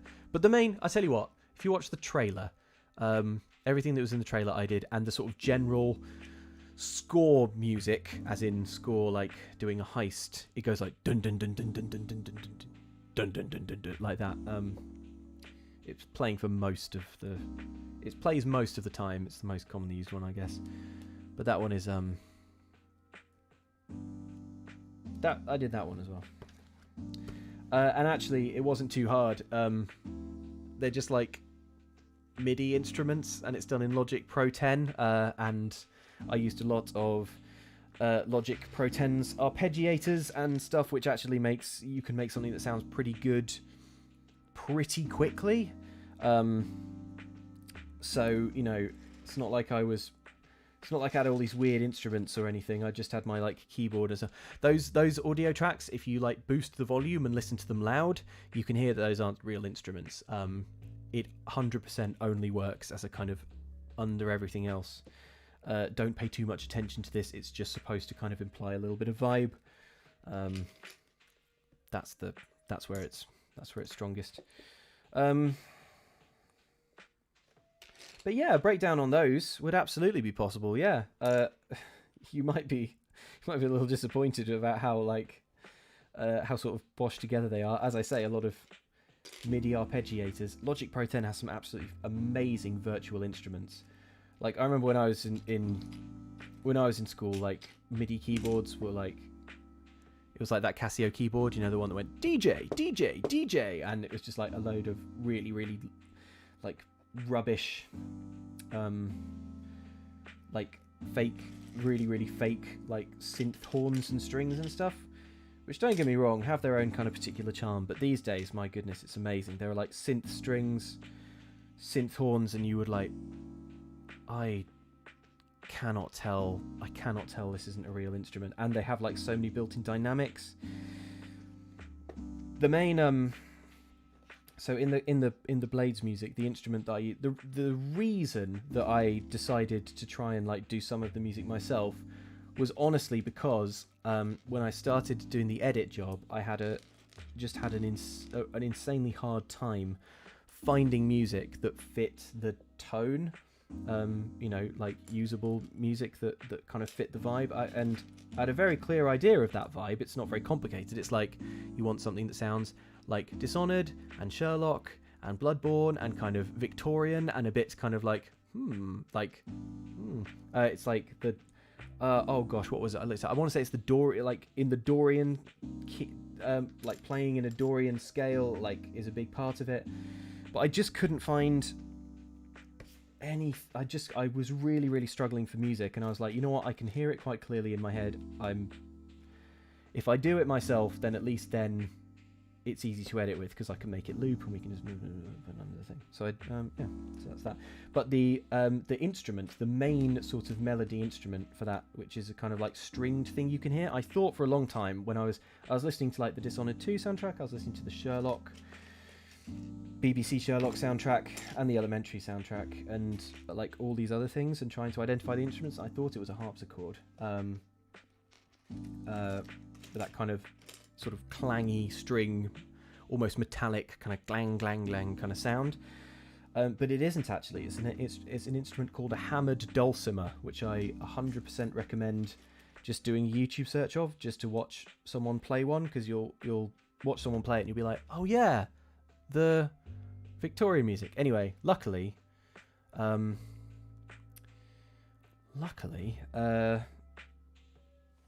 Logic Pro 10 had a hammered dulcimer in it, and you know, so that was it really. I was away. 1, 2, 3, 4, 5, 6. But yeah, going forward, as I say, it's not all me. So like, if you're listening to a future episode, and you're like, wow, this is some good music, doesn't mean I necessarily made it. It is a mixture of me and the YouTube audio library. I want to be super clear about that, because I'm extremely anxious about getting even unspoken credit for something that I didn't make. Right. Now, I'm pushing all my pieces around here, but that's okay. These bits are going to be plating, I think, on the side of the leg. Ooh, they're going on with a good snap. I think we're going to have to do a few of we're going to do 4 of these, so I'll get you the snap on the next one. Here you go. David Badalotti says, flyby tip and back to work. Thank you very much, David Badalotti. Very generous. Thank you. Hope you have a good day at work. Oh yes, there we go. Shout out to everyone who is watching at work, by the way. Sneakily. You know, doing that thing where you've like got it open in one tab, but like another window over, like just like 1 pixel away, so you can just click on that and it'll completely cover the screen. Not that I used to occasionally play a game of Hearthstone or something at my desk, but there you go. Right, okay, now these go on here. Ooh, that's cool. And these go on every leg.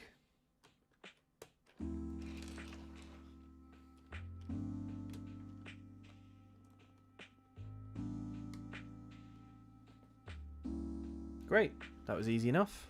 And now, those legs are covered. It's coming together very nicely. Jordan Turner says, hey Luke, finally managed to catch a stream in New Zealand. I've been listening to model ships all week. It absolutely rocks. Have you listened to La Dispute? No, never even heard of La Dispute, but it's on the list. I will look it up. That's cool. I will check it out. Thank you for the tip, La Dispute. My Dispute. That's a good name. Right. Right, now we're doing this one. Let's crack on, because all we have to do is turn all these Lego pieces into a Triceratops head, and we're done.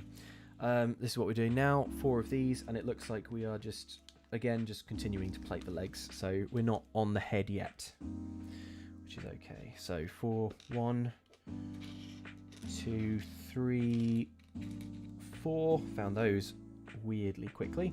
And then 4 of these. It's 1, 2, 3, 4, and then 4 of these little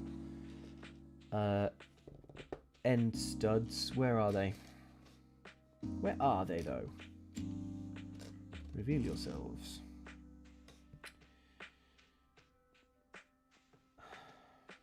Come on now. Enough games. I'm going to use a Lego piece to poke through. There we go.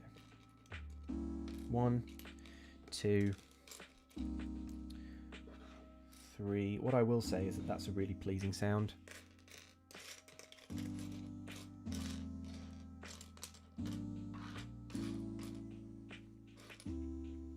we go. Now I've got my little pile of pieces. Abados and Chulactu says, Happy New Year, Luke. How are you doing so far this year?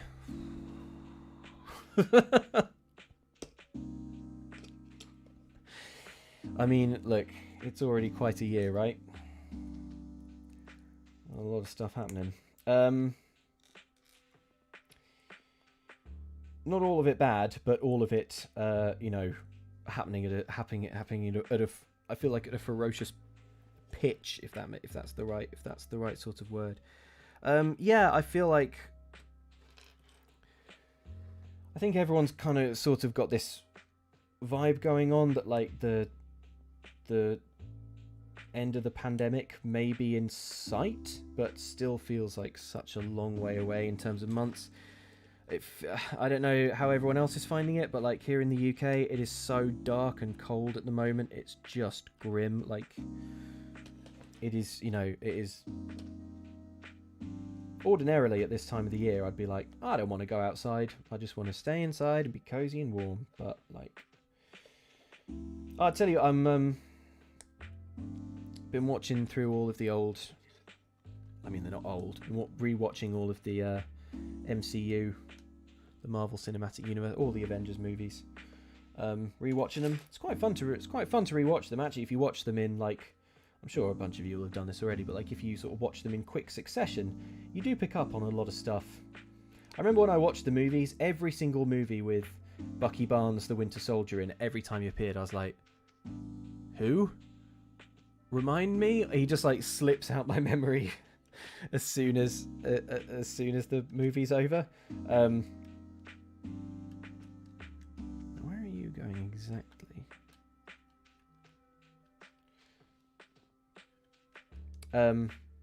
So it was kind of nice being able to watch and being like, ah yes, the Winter Soldier. I totally know who that is. And a bunch of other stuff like that. So, you know, rewarding to kind of...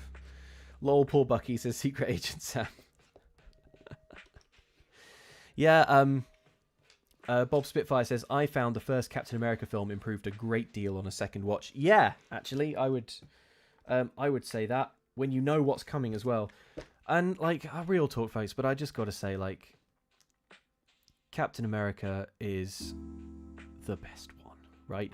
Certainly, we can probably agree that Captain America has the best films. There isn't a bad Captain America film. Whereas, like, Thor Ragnarok was a real joy. Thor Ragnarok might be the best one. Might be the best actual film. Oh, man, I got so... I mean, I cry at, like, everything. So it's not, like... It's not... A film doesn't get to brag that it made me cry, because it isn't a big achievement or anything. But, like, when Anthony Hopkins is like, and are you Thor, God of Hammers? Like, so stupid, but, like... Oh, it just got me a bit emotional. I'm so there for Thor on his journey.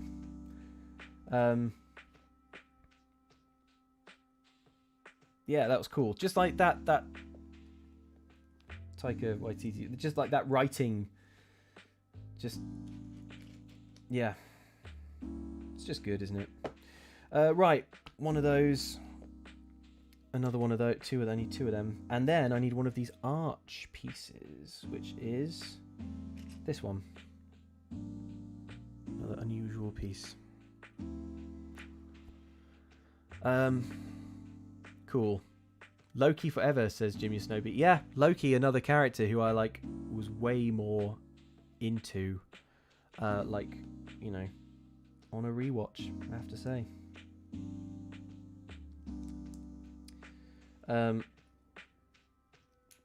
Good.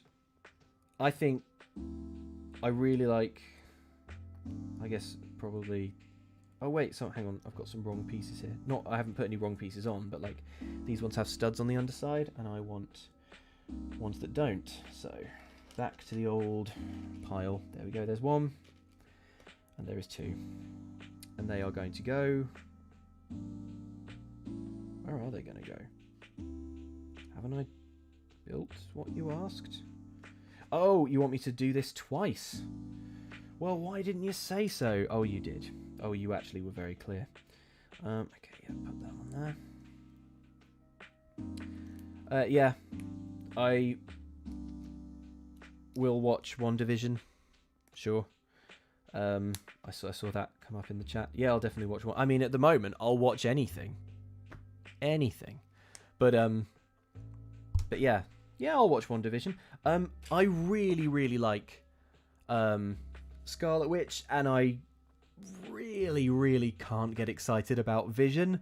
So like, I'm like, the ratio is so out of whack, like on that show. But you know, what the hell? I mean, of course I'm gonna. What am I gonna do? Not watch some new TV? I'm watching all the TV. All of it. I'm sure I'm not the only one who's in that position. So yeah, I am excited. I'm just grateful. I'm grateful for any series that's coming out, to be honest. Cool, there we go. That is sorted. Nick Jeffrey says, the God of Thunder roamed the land atop his favourite filly. I'm Thor, he cried. The horse replied, you forgot your thaddle, dilly. Okay. I mean, sure. Sexy Star says, hey Luke, what MIDI keyboard or device do you use? I'm thinking of getting one for some home recording. So the keyboard behind me, that's what I use. It is a Yamaha keyboard. It's called bear with me. The Piaggio, ignore that bit. It's the NP12. Look for the Yamaha NP12. I like it because it's very straightforward. It doesn't have a huge bank of instruments. It's just, but I didn't want. I don't let myself use the sort of fun synthy instruments on a keyboard. I only let myself use the piano because if you play with the synthy ones, it's too easy just to sit there being like, wah, wah, and something sounds cool. And you're like, wow, it's like I'm composing music for space, but you're not actually, you know, learning the piano. And I bought that thing to learn the piano. I learned the piano on that thing behind me. So I use that, and it just plugs into my laptop over USB. I use Logic Pro 10. If you were setting up to do MIDI stuff, you could probably do better than that. As I say, I bought that because it's a small keyboard. It's got a very, you know, the footprint of it, I guess. It's just small. It's not bulky, and I didn't want it to take up loads of space because I thought if I fail to learn the piano, I don't want it hanging around as an enormous monument to my inability to learn. So that's why I went for that one. But I would recommend it. It is a great starting instrument, I think. Right, this is cool. Look, I'm making these little foldy wings now. The one who snacks says, Luke, I've heard that age deepens all feelings. Do you think you would have cried at the same points in the movie, say 10 years ago? Yes, I have always cried at everything in films. Always. Since I was a little kid. Always. Anything. Really anything can get me. In fact, I would say like if a movie or a TV show like has like an emotional moment and it doesn't make me cry, it's a pretty strong sign that I actively hate what I'm watching. I would go as far as to say, oh my gosh, look at this. Look what we're doing here. Can you see this step here? So we're taking these and these pieces here, are slotting on the underside, which is very exciting. There we go. Okay, and now we've got this, which is weird. Looks like a space invader. Brand Fry says same, Luke, same 1000%. Clumsy by Fact says same, everything makes me cry. Sheik in Brooklyn says, I get it, I cried at Terminator 2. Oh yeah, I mean, Terminator 2 has several crying moments. If you ask me.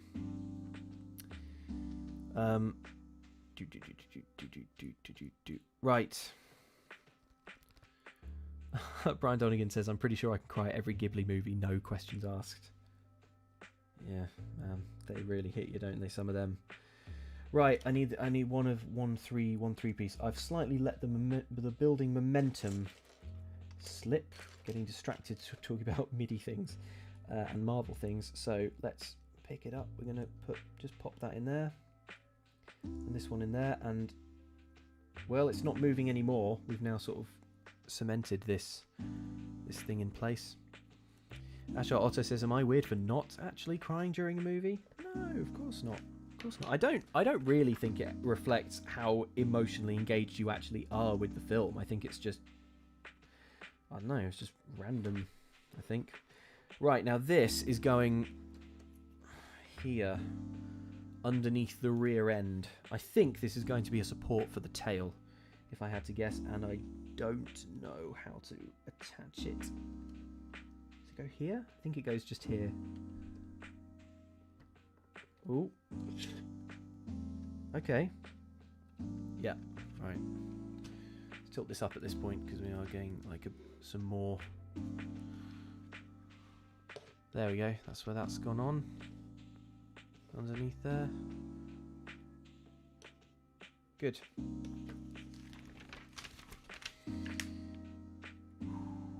Okay, now we spin it around for this next step, and we're just putting these two chunky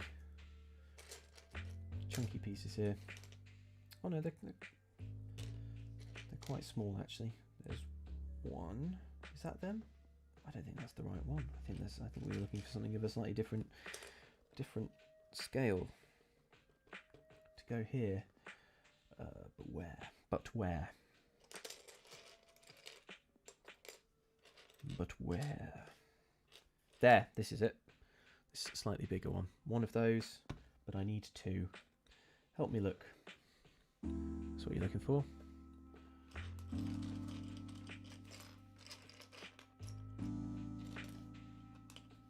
There it is. Got it.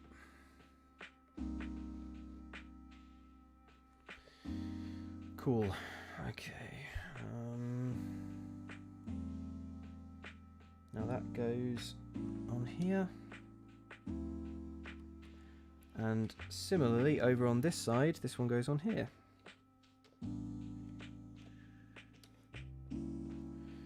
Great. Done. Please let me start building the head. Now we're going to build this. I have no idea what it is. Let's park the trike over there just for a second because we don't need it imminently. Right. So we're building this. We need one of these, and then we need two of these small wedge pieces. 1, 2. Right, here we go, and then these snap in here.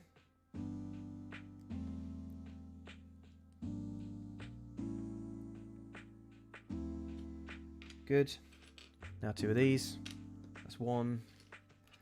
That's 2, and then these. Then we take this and build it into Lego.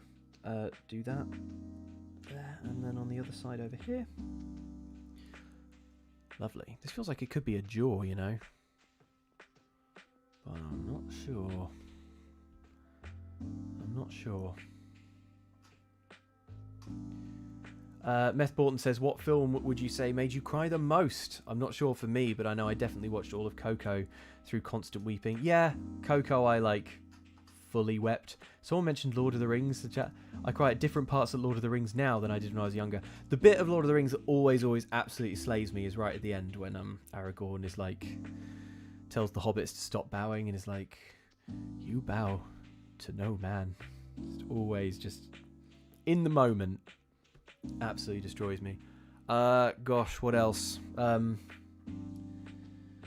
man, the first time I saw, what is it called? Is it called? What's that like? It's a Disney musical, real life. About the Enchanted. For some reason, Enchanted, the first time I saw it, absolutely destroyed me. I've watched it since, and it's not had nearly as strong an effect. I don't know why, just blammo. La La Land. Absolutely. Do you know what it is? Like, actually, anything that involves a soundtrack, I'm incredibly vulnerable to musical manipulation. I have no defensive barrier for it whatsoever. So anything where it's like, sad music is playing, so feel quite sad, I'm like... There it is. The tear. Cool. Right, got those pieces on there.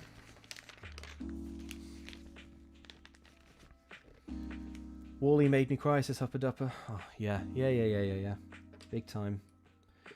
Big time. Because Wall-E, the thing about Wall-E is that Wall-E is so brave and so small. And I think people sometimes forget about how Wall-E is so brave and so small. Yeah. It's just Brianna says, so what's your favourite musical, or maybe top 3 if you can't pick? Well, we talked about this so many times on the streams, but it's obviously Les Miserables. If I've seen Les Miserables on stage a fair few times, and like the ending, I can barely see it. I'm just in floods of tears. Right, I'm being told off here. Look, this one, not these ones, Luke. But look, I have got the right one. It's got a little hook-shaped thing, so we are fine. This one, however, is the wrong piece. I nearly used the wrong piece there. Lauren says, Big Hero 6 made me bawl at the cinema. Oh man, yeah, Big Hero 6. Big Hero 6 has some strong emotions kicking off in it. I mean, if you watch Outside Extra, you'll know that famously I can summon up some tears, which I won't try and do now because I'm not here to dance for your entertainment. I can, like, if I ever need to summon tears for like an on-camera gag or something, I remember the scene at the end of Mario Sunshine where Flood dies, and I can normally sort of summon a few tears there, but it's just like anything, sometimes just like the memory of something sad, you know. I have no trouble accessing sad emotions. Let's put it that way. Right, I'm trying to find another one of these, and for some reason it is not findable. There it is. I found it. Right, now, so this thing with the hooks, so we're covering, we're shielding the hooks. We're kind of covering them up under these things here. Okay.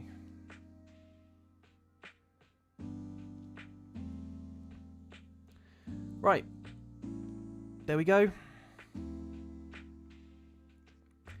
Oh, the science boy says audio volume is really low. I can hardly hear what Luke is saying. Is that just when I'm like over here, crouched down over here, like doing that? Because I do try and, as I say, it's quite a directional mic, so I do try and like keep it.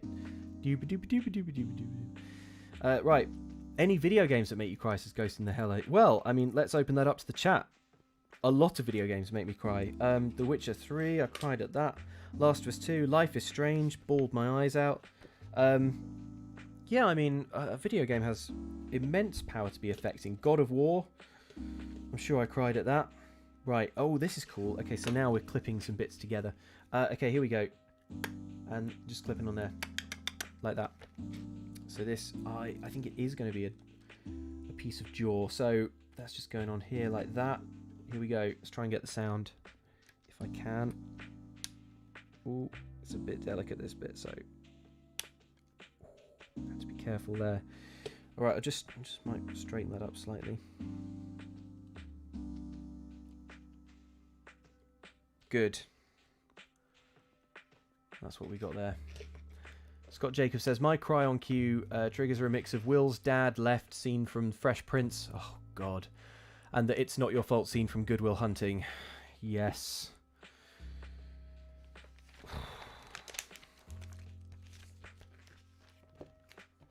We're making the tail. Right. There's no need to cry because we're making a Triceratops tail. One of you. Then one of you. Again, it's telling me to check I've got the right piece. I have checked, and I do. Okay, do that. Now, do that again with a different kind of piece. So, this one, and this time, don't get this wrong because it's important. I want more. Little Mermaid always makes me cry.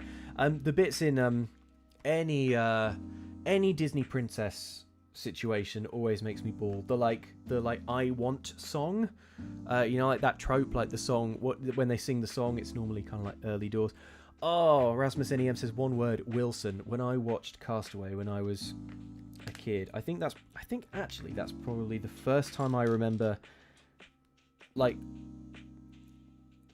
think that's the first time that I remember crying uncontrollably at a film. When Wilson floats off. Oh, and Tom Hanks is just thrashing around in the water. I'm so sorry, Wilson. Just, oh man. So, something, oh man, I don't know what it is about that. I've watched it since and did not cry uncontrollably, but I don't know. Maybe I was just a little vulnerable that day. Okay, now here's what we're doing now. This, whatever this situation is. So I need one of you. I need some claws. One of you. And this grey ball joint. That's nice. Get that. Put this on top. Oh, no, that's the wrong piece. That is not actually what we want. We want this one. Similar in style. Deceptively so. Barry Martin says, The Last Guardian. The Last Guardian. Oh, God. Yeah, you know what? I'm going to go ahead and say that The Last Guardian is maybe the video game that's made me cry the most. That doesn't feel like too controversial a statement to make. It is so beautiful, and I mean, if you haven't played that game, you absolutely should. I won't spoil the ending, but it is so bittersweet. Okay, bittersweet things, actually. Anything bittersweet I really struggle with.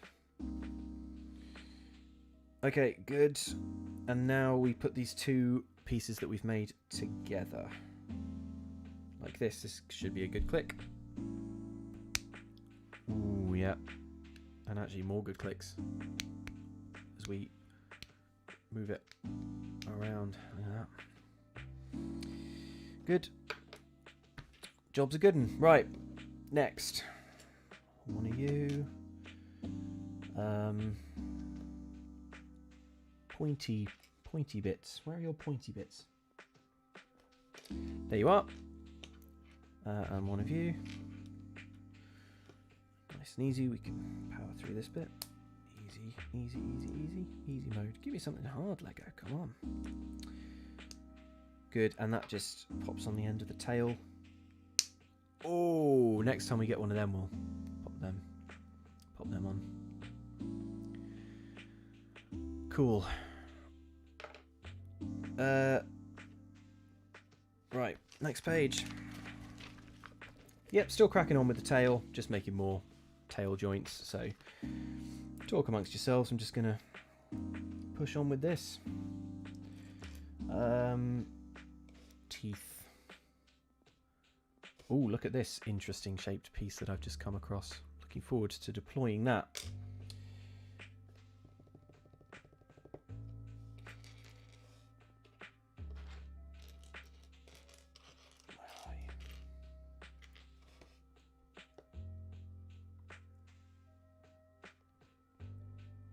Where are you, though? There you are. Good. Got you. And now we need one of these.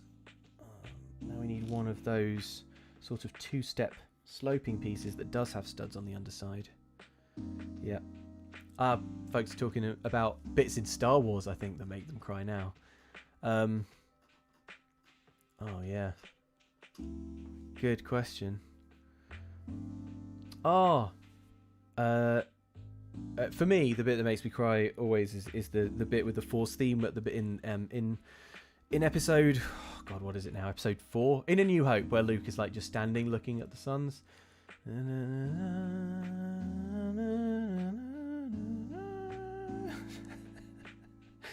I think that was the definitive performance. Yeah, that's really good. Yeah, books. Odysseus says books. His Dark Materials, end of that trilogy, hit me hard. Yeah, I definitely shed a tear. Again, bittersweet. Won't talk about the ending of that because there is like I suppose a bunch of folks will be seeing that story for the first time in the TV show that's coming out at the moment, which I'm really enjoying. Sidebar. Take some liberties with the books, but I don't mind at all. Right. This should be a good snap. Ooh, yes. Lovely stuff. Right, now it wants me to find three of these pieces, which we've not used at all yet. Okay. Well, let's just try and find them first. Well, here's one. Yeah, very unusual.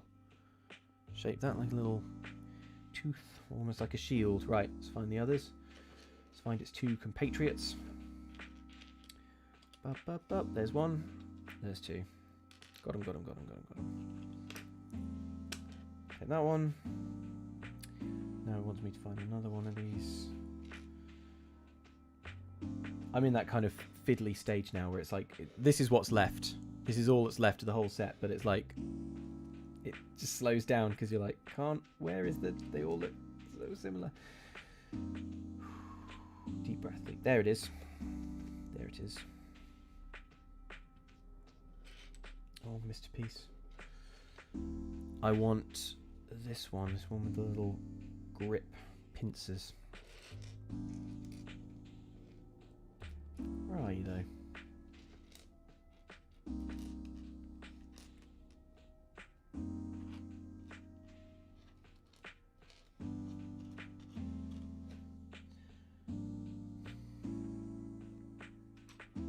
Is that it? No, that's the wrong size. Not that one. Throw it back. That's not it.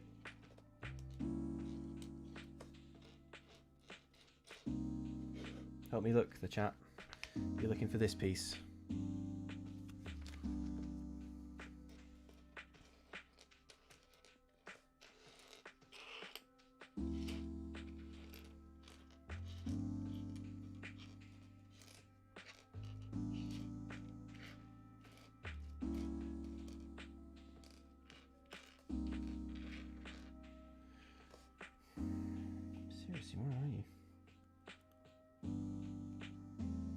Chat is too busy crying, says non-binary Dragon Bear. You haven't slipped under the keyboard, have you? No, don't think so.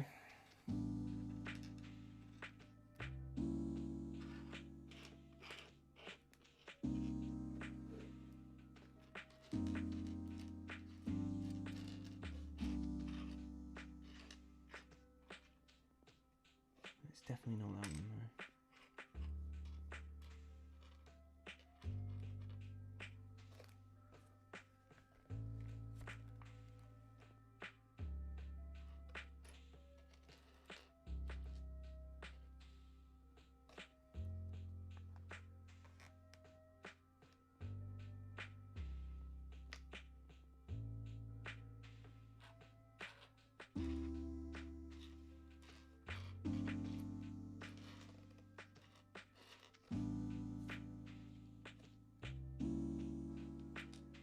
Definitely not that.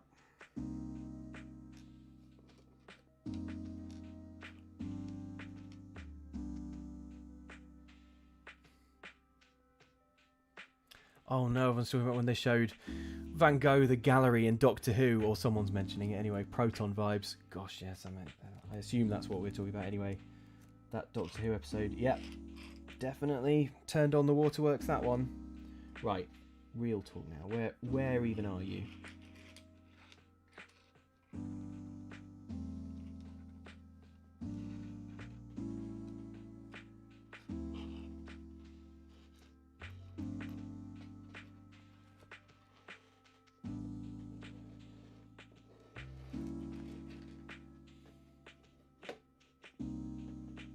I don't think maybe I misidentified it, and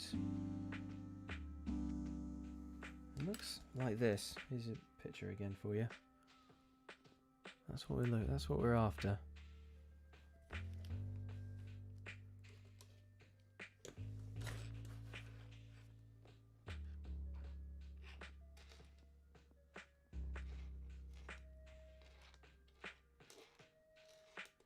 I'm now going actually like individual piece by piece.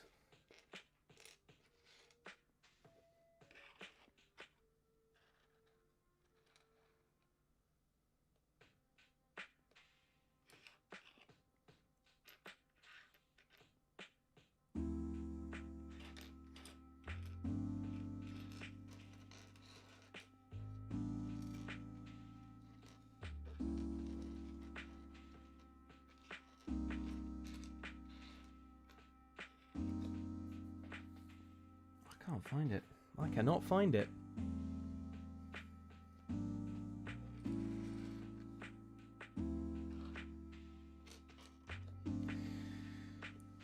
Okay.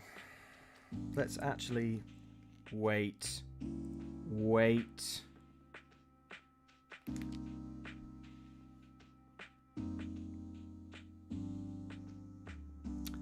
On the plus side, mystery solved.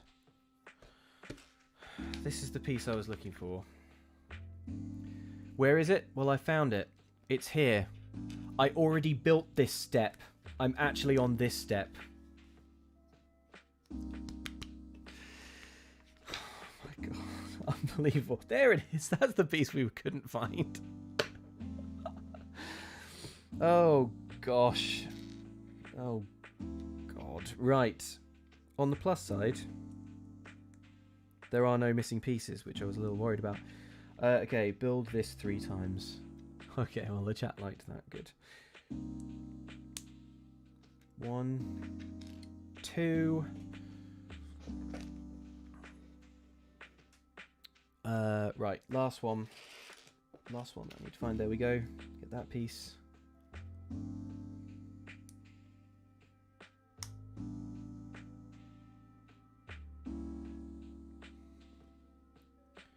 Good. Nick Jeffrey says, this Spooktail's odder than Horse of the Invisible. Nothing's odder than Horse of the Invisible. Now, where do these go then? We've done this. We've done something similar to this before with the Rex. These are just now going on the underside of the tail, which is okay. It's easy enough to do. So that goes on there. They're clipping on quite sturdily, which I like. And then this one. Can you hear this one? Already built, the chat say. Well. Next, the end of the tail. We're nearly there, folks. We're nearly at the point of building the all-important skull.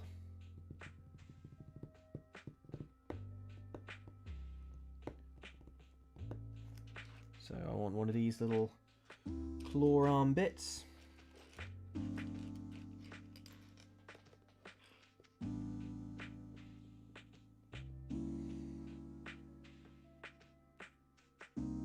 Which should be somewhere.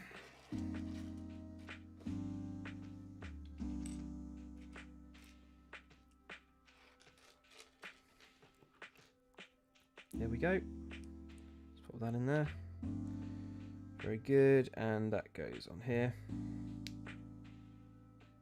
And that's our tail. Very good. And now we put the tail on the rear of the trike, which is very exciting. Just snaps on here. Can you see that? Hey! And it's adjustable.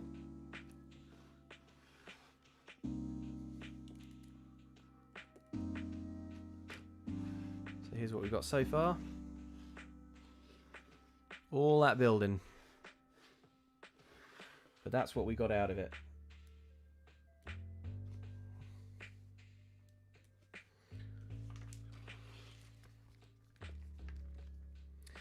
Right. Skull time. They save the best for last.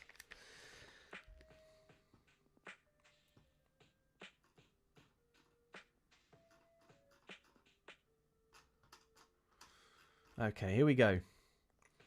Minna L says it's 10:30 here and I need to be at work on site at 7 tomorrow, so I'm not sure I'll make it all the way to the end. If I don't, good luck with the dino. Thank you. Thank you. Thank you for the luck wishes. I'm feeling good. Here we go. Skull. Skull time. We take that. We take this.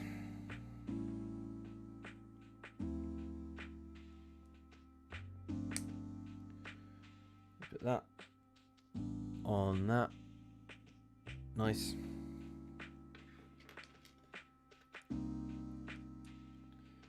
Let me put that there, this long tan piece here.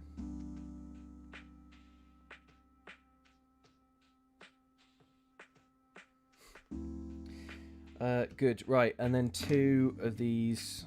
Two of these. Cool, there we go. Kimmerbelly says, hopefully without prompting a huge debate, I notice a lot of leftist and sometimes anarchist sentiment in Oxbox content. I often wonder how much is genuine belief and how much is comic hyperbole. Good question. Well, I mean, I'm sure it's not controversial or a secret to say that I think, you know, politically, everyone on the team, you know, has a fairly strong left lean to their politics. I certainly do, and you know, I think if you, I don't know, I think you've picked up on that, Kimberly, accurately. I think if you know watch, I think if you watch along, like I think you sort of pick up on like bits and pieces of that. Some I would probably like. I guess the anarchist. I wouldn't want to say that we're like always advocating for full anarchism. I suppose that's where like some more of the comic hyperbole comes in. But yeah, no, it's a fair question. I think yeah, that's where I'm at politically. And yeah, I know that the same is true of the others, and that they, you know, have all at various points been fairly outspoken about that. Okay, let's click this on here. Right, we're good. Scott Jacob says, you mean Ellen isn't a diehard Tory? No. No. The total opposite. Right. Cool. Now we're on this one. Do this. Two of these little wedges. That's fine. One wedge. Two wedge. There we go. One and 2. Easy.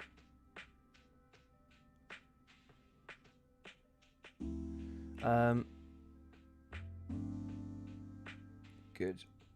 And then 2 of these smooth pieces here. This is where we're at now. I don't know what we've built. Well, we're starting to build the skull. So this is probably a Triceratops tongue. That's my theory. Right, 2. Right, here's 1. Here's 2. Clip that on there, and then on the other side, that on there. There we go. And the Grackler says the real loaded question: Ninty or Sega? Well, now we really are getting. Now the conversation really is getting spicy. This is what we're doing next, by the way, too. All this sort of stuff, bulking up this bit that we've already built. A lot of this stuff. I mean, look, the console wars are ridiculous. We can all agree there. I think just play whatever you want.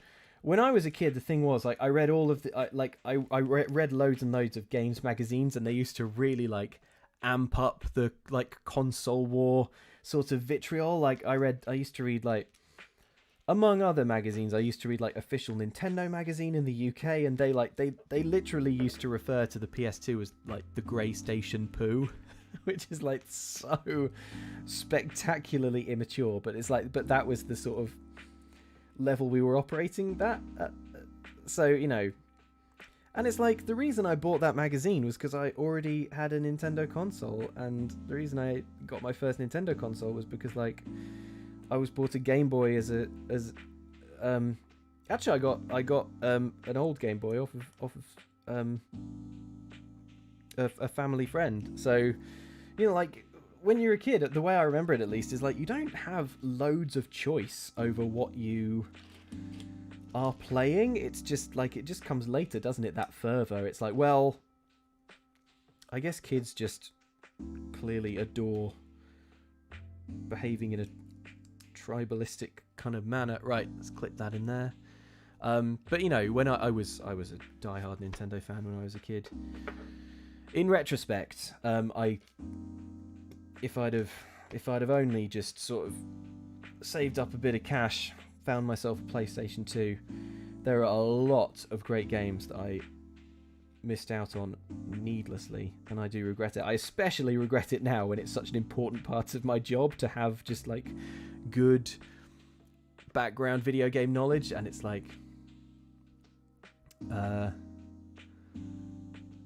you know, and then I'm like, oh gosh, what I wouldn't give to have played the Metal Gear games. I know, obviously I'm not going to play them now. Don't have time. Actually, maybe I do have time now. Maybe now is the time. Hatranath says, just wanted to say your Blades GMing was awesome. Thank you very much. And Scott Jacob says, I think sees the means of quest production was a hint to the leanings of the crew. Winky face. Matt Gardner says, hey, Glasses Luke.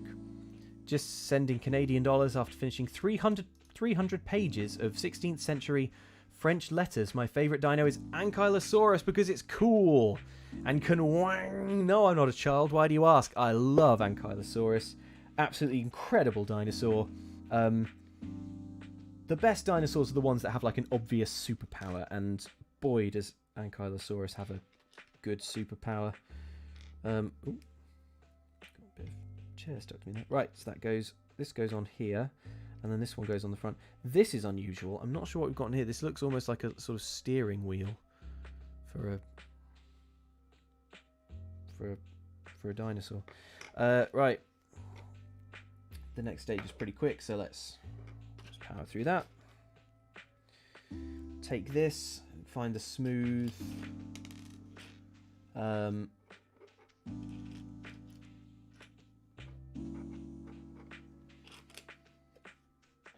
where are you? You're probably the last one, the last sort of smooth two-step. There it is. There it is. That's the piece I was after. That goes on there. And then this goes on top of the structure we have been constructing. Ooh, with a satisfying click. We're so close to building the attack horns and defensive frill people.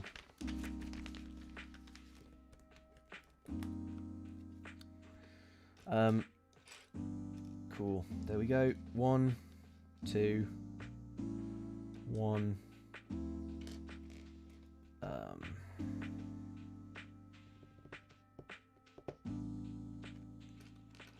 2, and then 2 of these hoopy ones. Here we go. Them ones. Right. This goes on top of that. And then this is what we're doing here, by the way. This, I think we might be doing eyes. I think this might be eye sockets, which is exciting.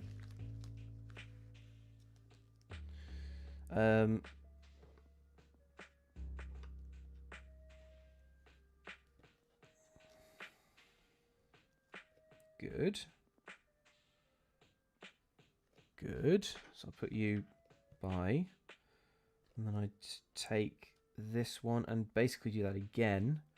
Just making this in reverse, the same thing but in reverse. And that one goes on the side there. Yeah, fine. And then where exactly do these... Ah, now this black steering wheel bit. So that's like going on there. That's fascinating.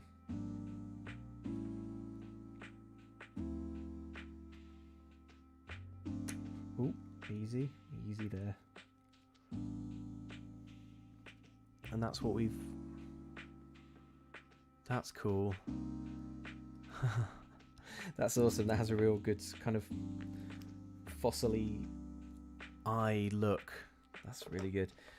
Now, next step, step 68, build more Lego. Right, need one of you, 2 of you. Where's your mate? Where's your pal? There you are. 1 of these flat studs.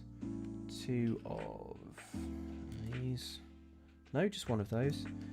1 of this one that looks like a sort of Bioshock Big Daddy head in my mind.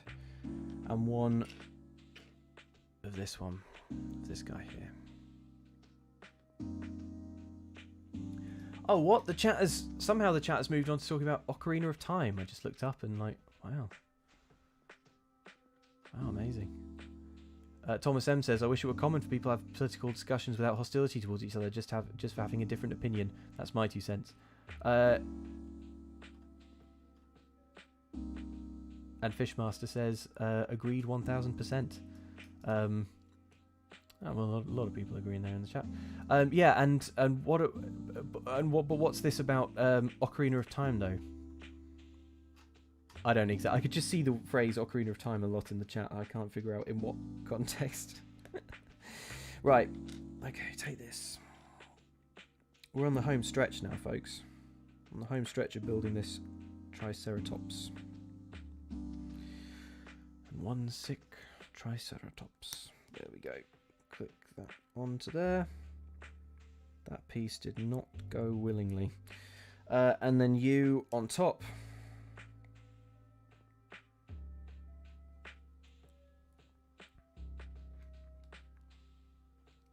Clip you onto the... Oh, no, hang on. Yep, clip a piece onto the back. And then another one onto the front.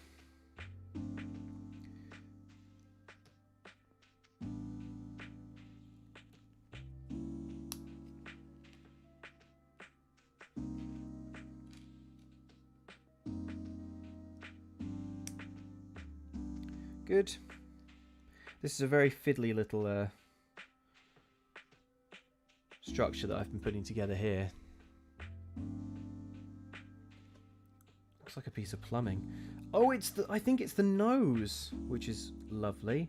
So that's going to clip on. That's going to clip on here. Fantastic. Didn't make much of a sound, but that's okay. Now these bits are kind of like not super. Let me just go close up of that. It's the horn. It's the little horn. I didn't even realize when we were doing it. But look, and a little clippy beak for eating delicious vegetation. Right. Next step.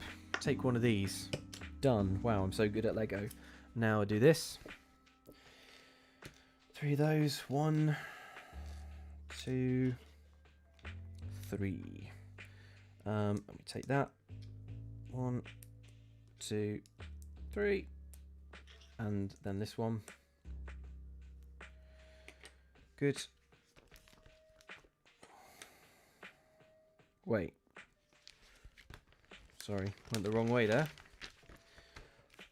Now we need 2 of these pieces, and we take this and just layer these underneath. Comme ça. Very good. Now this, we're just building this up. So far it's looking a little bit Millennium Falcon-esque.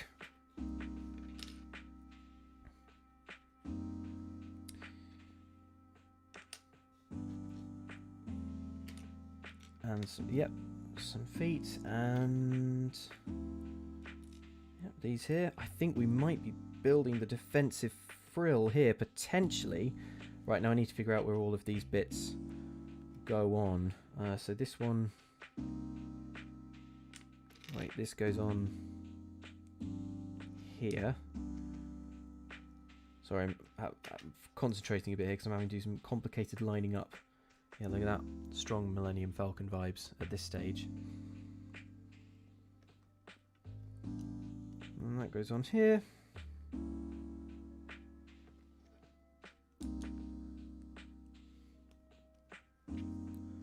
These spiky bits go on the side. Big fans of what's going on here with all this sort of thing.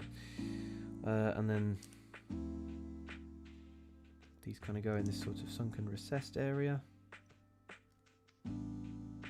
Look at that. Just get some light on that. Ooh, yes.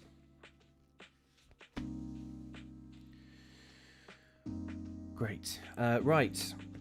Next step, again, just layering up.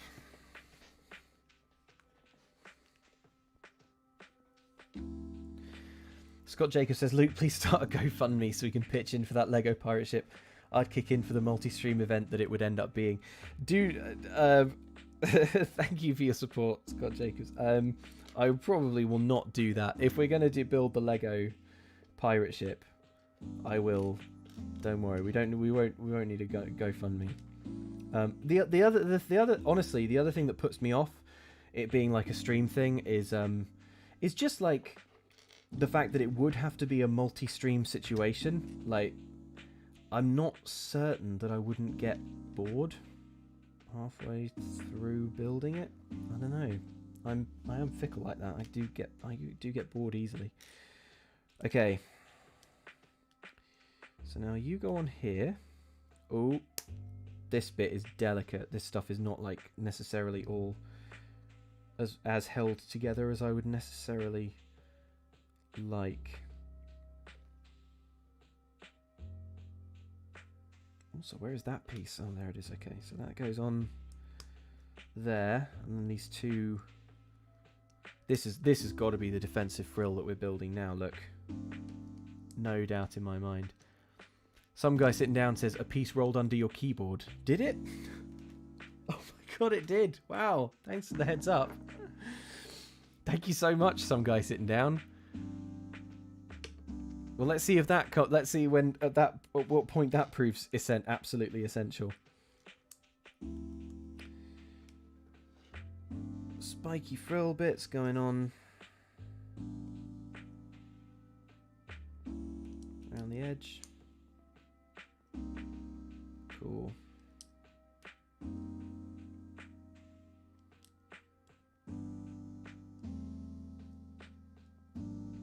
This, like, you can sort of see like there's a bit of movement in this, which is why I'm having to be like a little bit delicate with that. But look, it looks awesome. Right, now spin it over. Now we're going to secure it together with this step. This is going to pin it in place. I can just feel it. So that's going on there.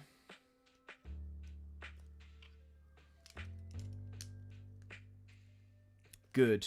Look at that. Now that is rock solid. That could easily deflect a T-Rex attack.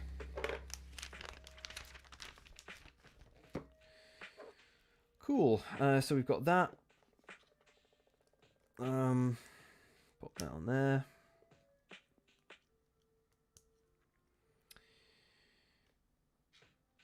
Oh, I missed a couple of. Sorry, I missed a couple of horns, which kind of go on these corners. I suppose at an angle of my choosing, because there is some flexibility in there. So let's just try and line that angle up nicely. Yeah, okay. Just want to make it symmetrical, really. There we go. Good. Right, where did that bring us up to? We put that on there. 2 of these little studs.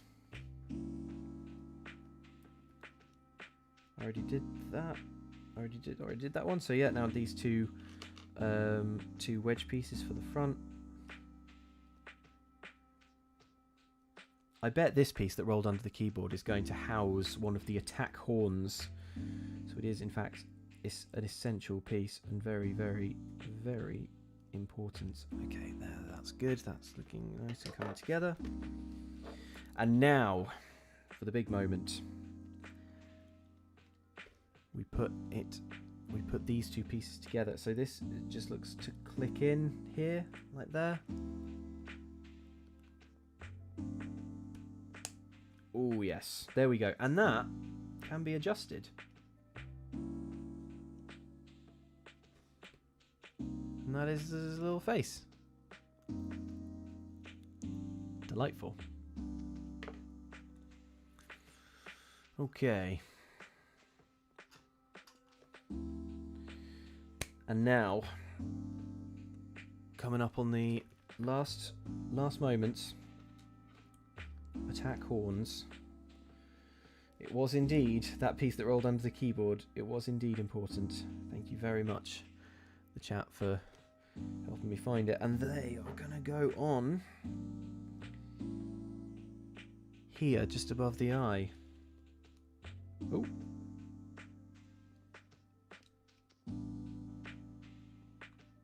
There we go. Put that on there. Pop this one on here.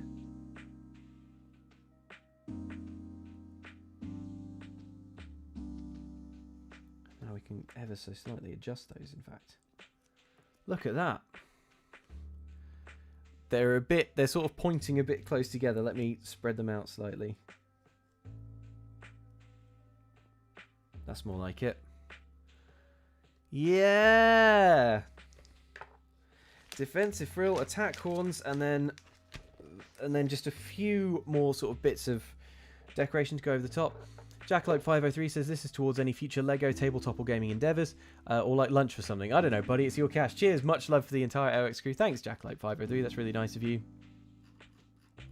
And Abados and Chulax says, have to run, Luke.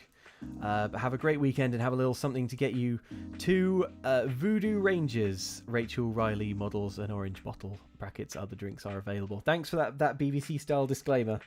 Other drinks are available.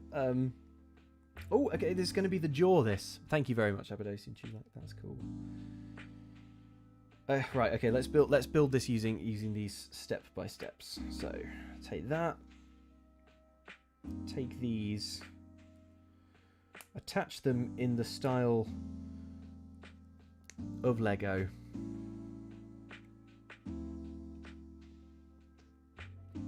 Good, and then this piece goes on the edge like that. And then these pieces just go on the top. That was easy. And that is going to form the jaw. And where exactly does that attach? I think it goes on here. Got to push that on gently. Done. Look at that. Oh, that's cool. Gaz Sharp said just still something to say. Thanks to put towards Lego or lunch or whatever brings you a bit of happiness, really. Thanks for being a mensch. Gaz Sharp, thank you. Thank you for your kind words. And now, the final step. Step 80. Put the bloody head on it. So, here we go. There's the sort of... put these things... Sorry, it says, are we encouraging Luke to buy more Lego to build on stream? Because I'm in. Thank you. Sorry. Here we go. This is it. The final piece.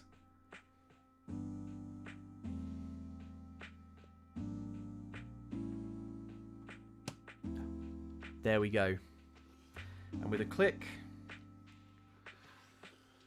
the trike is done. Let's just move that up slightly for that full. Just move these spare pieces out of the way for that full 360 panoramic. Oh, that is a nice angle.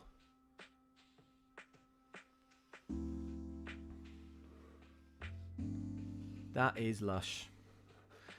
Delighted with that. Thanks everyone for tuning in. Much appreciated. Ooh. Hey. Oh, Dawn Seabrook, thank you, says finally catching a live stream again here in Australia, and just got a call from the boss saying I've got the afternoon shift, so can stay to the end. So happy this has made my Friday. Ah, Dawn Seabrook, that sounds like some good news. Cool. Brilliant. We've got a couple extra pieces, spare pieces to just put back in the box.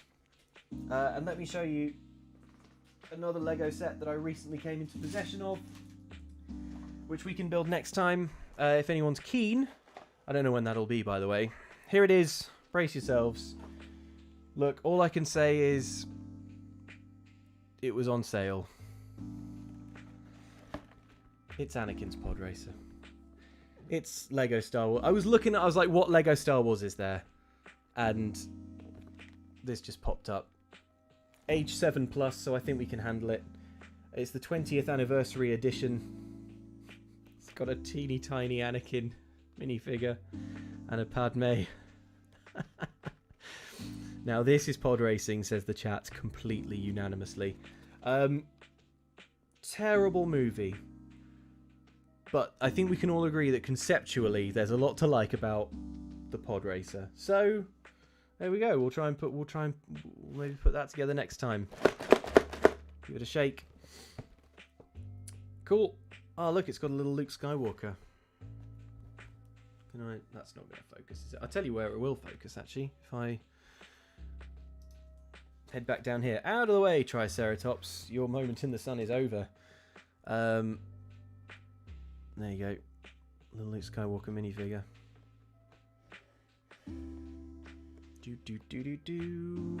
There we go. So, I don't know. Maybe we'll do that next time. But again, no promises as to when that'll be. I'm working very much on a more or less randomized schedule here. But there we go. There we go. That's the next Lego set that I have in my home that is unassembled. So Jackalope 503 says, "Be careful, Luke, or tiny Lego Sebulba will try to sabotage it." Okay, right. Thanks everyone for tuning in to check this out, watching this build along. Hope you found it relaxing or interesting or oh, Silver Skulls 101 says I forgot the poor human skeleton. Oh my gosh. No, okay, well let's look. There we go. And in fact, take your rightful place.